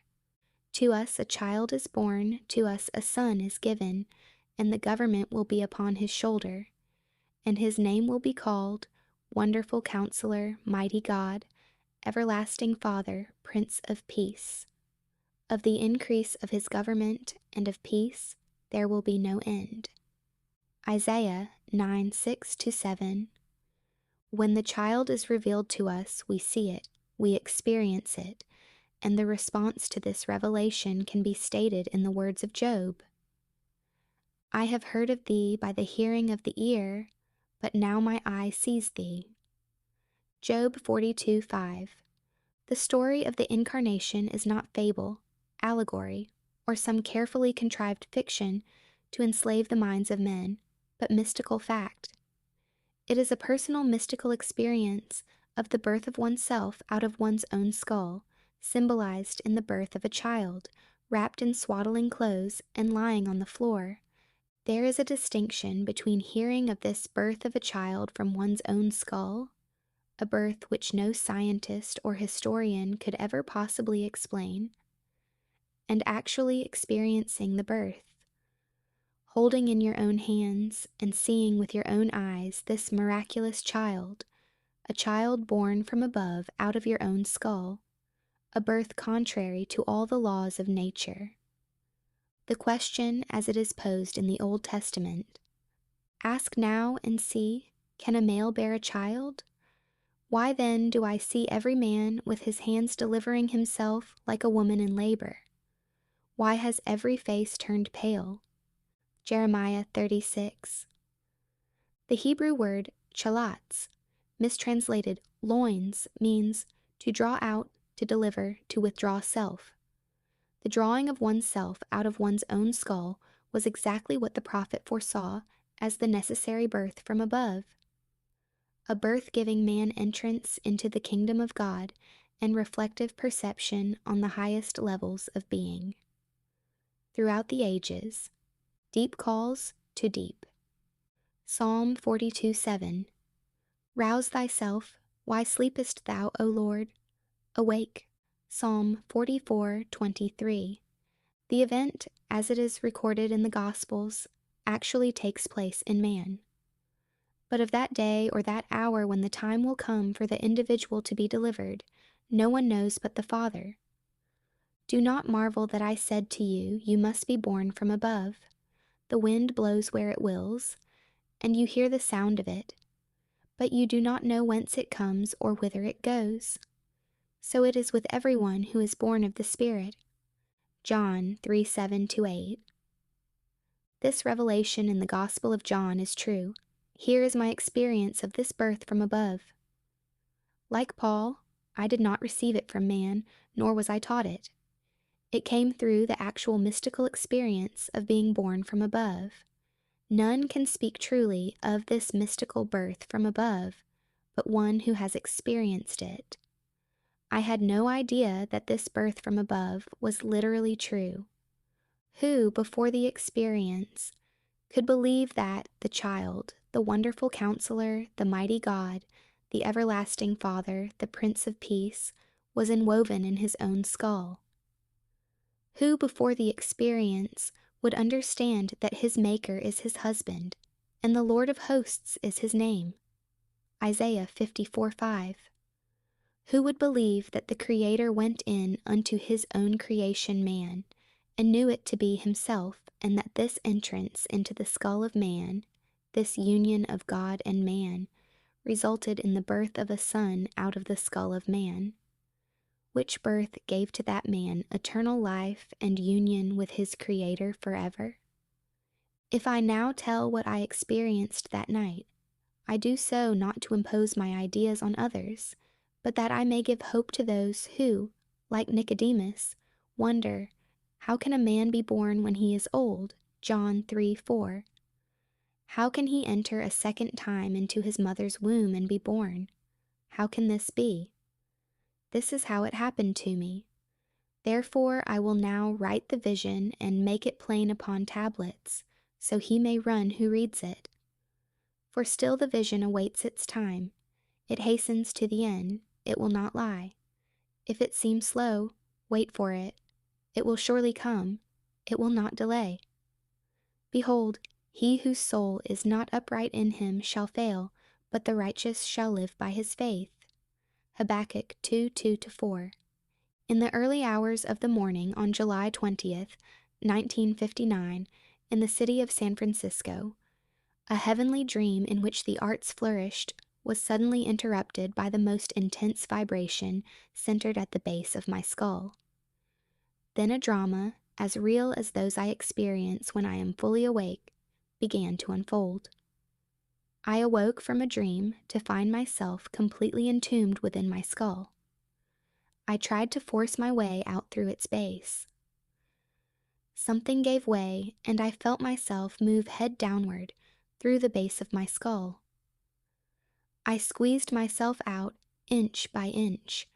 When I was almost out, I held what I took to be the foot of the bed and pulled the remaining portion of me out of my skull. There, on the floor, I lay for a few seconds. Then I rose and looked at my body on the bed. It was pale of face, lying on its back and tossing from side to side like one in recovery from a great ordeal. As I contemplated it, hoping that it would not fall off the bed, I became aware that the vibration which started the whole drama was not only in my head, but now was also coming from the corner of the room. As I looked over to that corner, I wondered if that vibration could be caused by a very high wind, a wind strong enough to vibrate the window. I did not realize that the vibration which I still felt within my head was related to that which seemed to be coming from the corner of the room. Looking back to the bed, I discovered that my body was gone, but in its place sat my 3 older brothers. My oldest brother sat where the head was. My second and third brothers sat where the feet were. None seemed to be aware of me, although I was aware of them and could discern their thoughts. I suddenly became aware of the reality of my own invisibility. I noticed that they too were disturbed by the vibration coming from the corner of the room. My third brother was the most disturbed and went over to investigate the cause of the disturbance. His attention was attracted by something on the floor, and looking down, he announced, "It's Neville's baby." My other 2 brothers, in most incredulous voices, asked, "How can Neville have a baby?" My brother lifted the infant wrapped in swaddling clothes and laid him on the bed. I then, with my invisible hands, lifted the babe and asked him, "How is my sweetheart?" He looked into my eyes and smiled, and I awoke in this world to ponder this greatest of my many mystical experiences. Tennyson has a description of death as a warrior, a skeleton, high on a night-black horse, issuing forth at midnight. But when Gareth's sword cut through the skull, there was in it the bright face of a blooming boy, fresh as a flower new-born, Idylls of the King.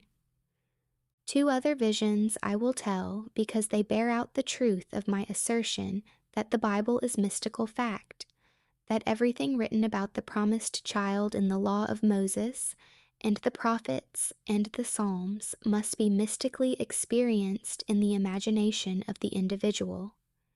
The child's birth is a sign and a portent, signaling the resurrection of David, the Lord's anointed, of whom he said, "You are my son, today I have begotten you."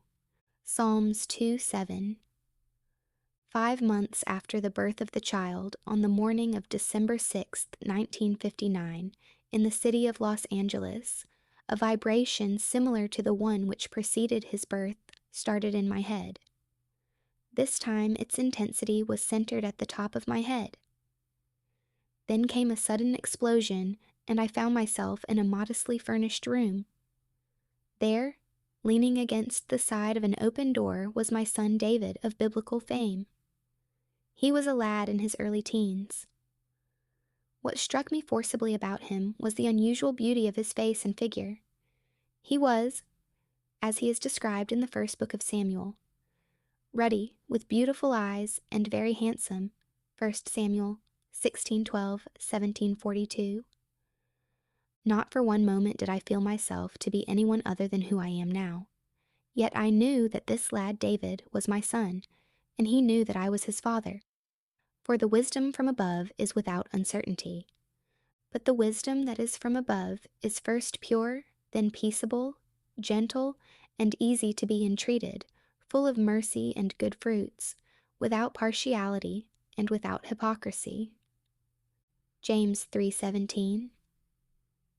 As I sat there contemplating the beauty of my Son, the vision faded, and I awoke. I and the children whom the Lord has given me are signs and portents. In Israel, from the Lord of hosts, who dwells on Mount Zion. Isaiah 8:18. God gave me David as my very own son. I will raise up your son after you, who shall come forth from your body. I will be his father, and he shall be my son. 2 Samuel 7:12-14. God is known in no other way than through the Son. No one knows who the Son is, except the Father, or who the Father is, except the Son and anyone to whom the Son chooses to reveal him. Luke 10:22. The experience of being David's father is the end of man's pilgrimage on earth. The purpose of life is to find the father of David, the Lord's anointed, the Christ.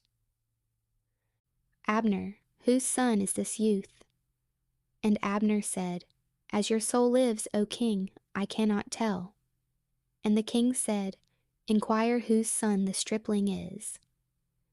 And as David returned from the slaughter of the Philistine, Abner took him and brought him before Saul with the head of the Philistine in his hand.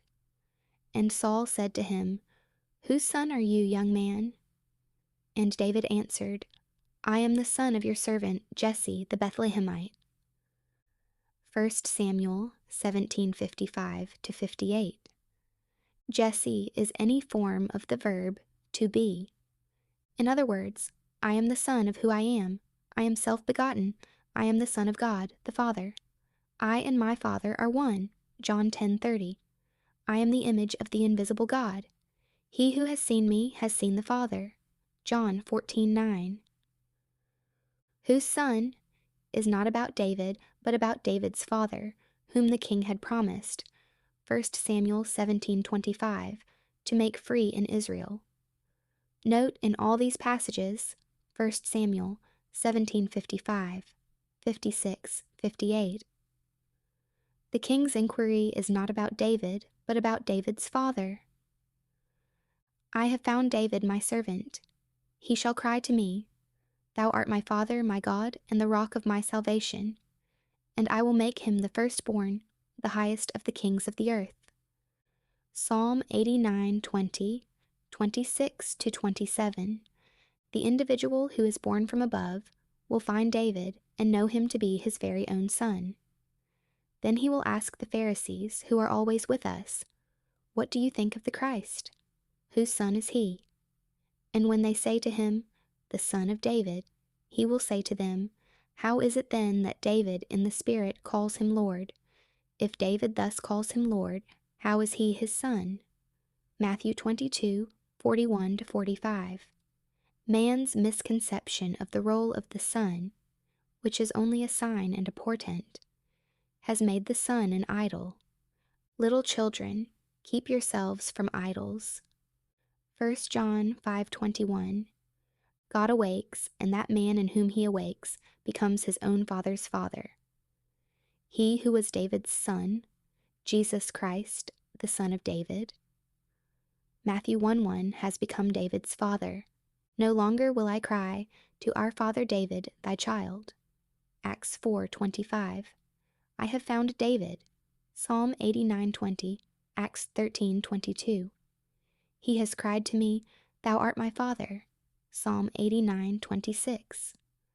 Now I know myself to be one of the Elohim, the God who became man, that man may become God.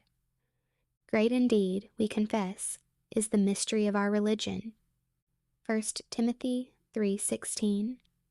If the Bible were history, it would not be a mystery. Wait for the promise of the Father. Acts 1:4. That is for David, God's Son, who will reveal you as the Father. This promise, says Jesus, you heard from me. Luke 24:44.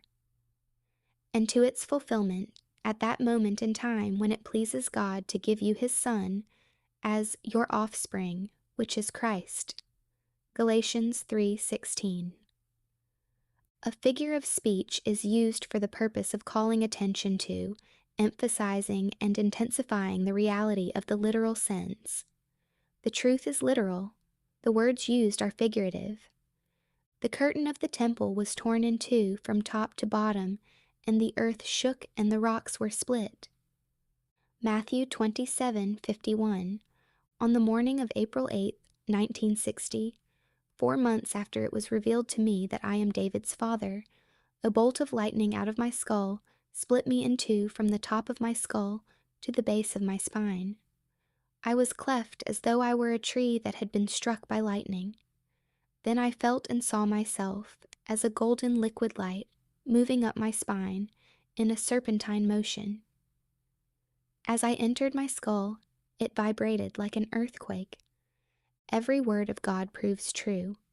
He is a shield to those who take refuge in him.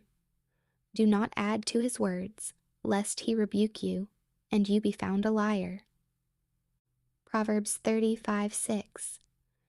And as Moses lifted up the serpent in the wilderness, so must the Son of Man be lifted up. John 3:14. These mystical experiences will help to rescue the Bible from the externals of history, persons, and events, and to restore it to its real significance in the life of man. Scripture must be fulfilled in us. God's promise will be fulfilled. You will have these experiences, and you shall be my witnesses in Jerusalem, and in all Judea, and Samaria, and to the end of the earth. Acts 1:8. The widening circle, Jerusalem, Judea, Samaria, the end of the earth, is God's plan. The promise is still maturing to its time, its appointed time. But how long, vast and severe, the trials ere you find David, your son, who will reveal you as God, the Father, were long to tell. But it hastens to the end, it will not fail. So wait, for there will be no postponement. Is anything too wonderful for the Lord? At the appointed time I will return to you. In the spring, and Sarah shall have a son. Genesis 18:14.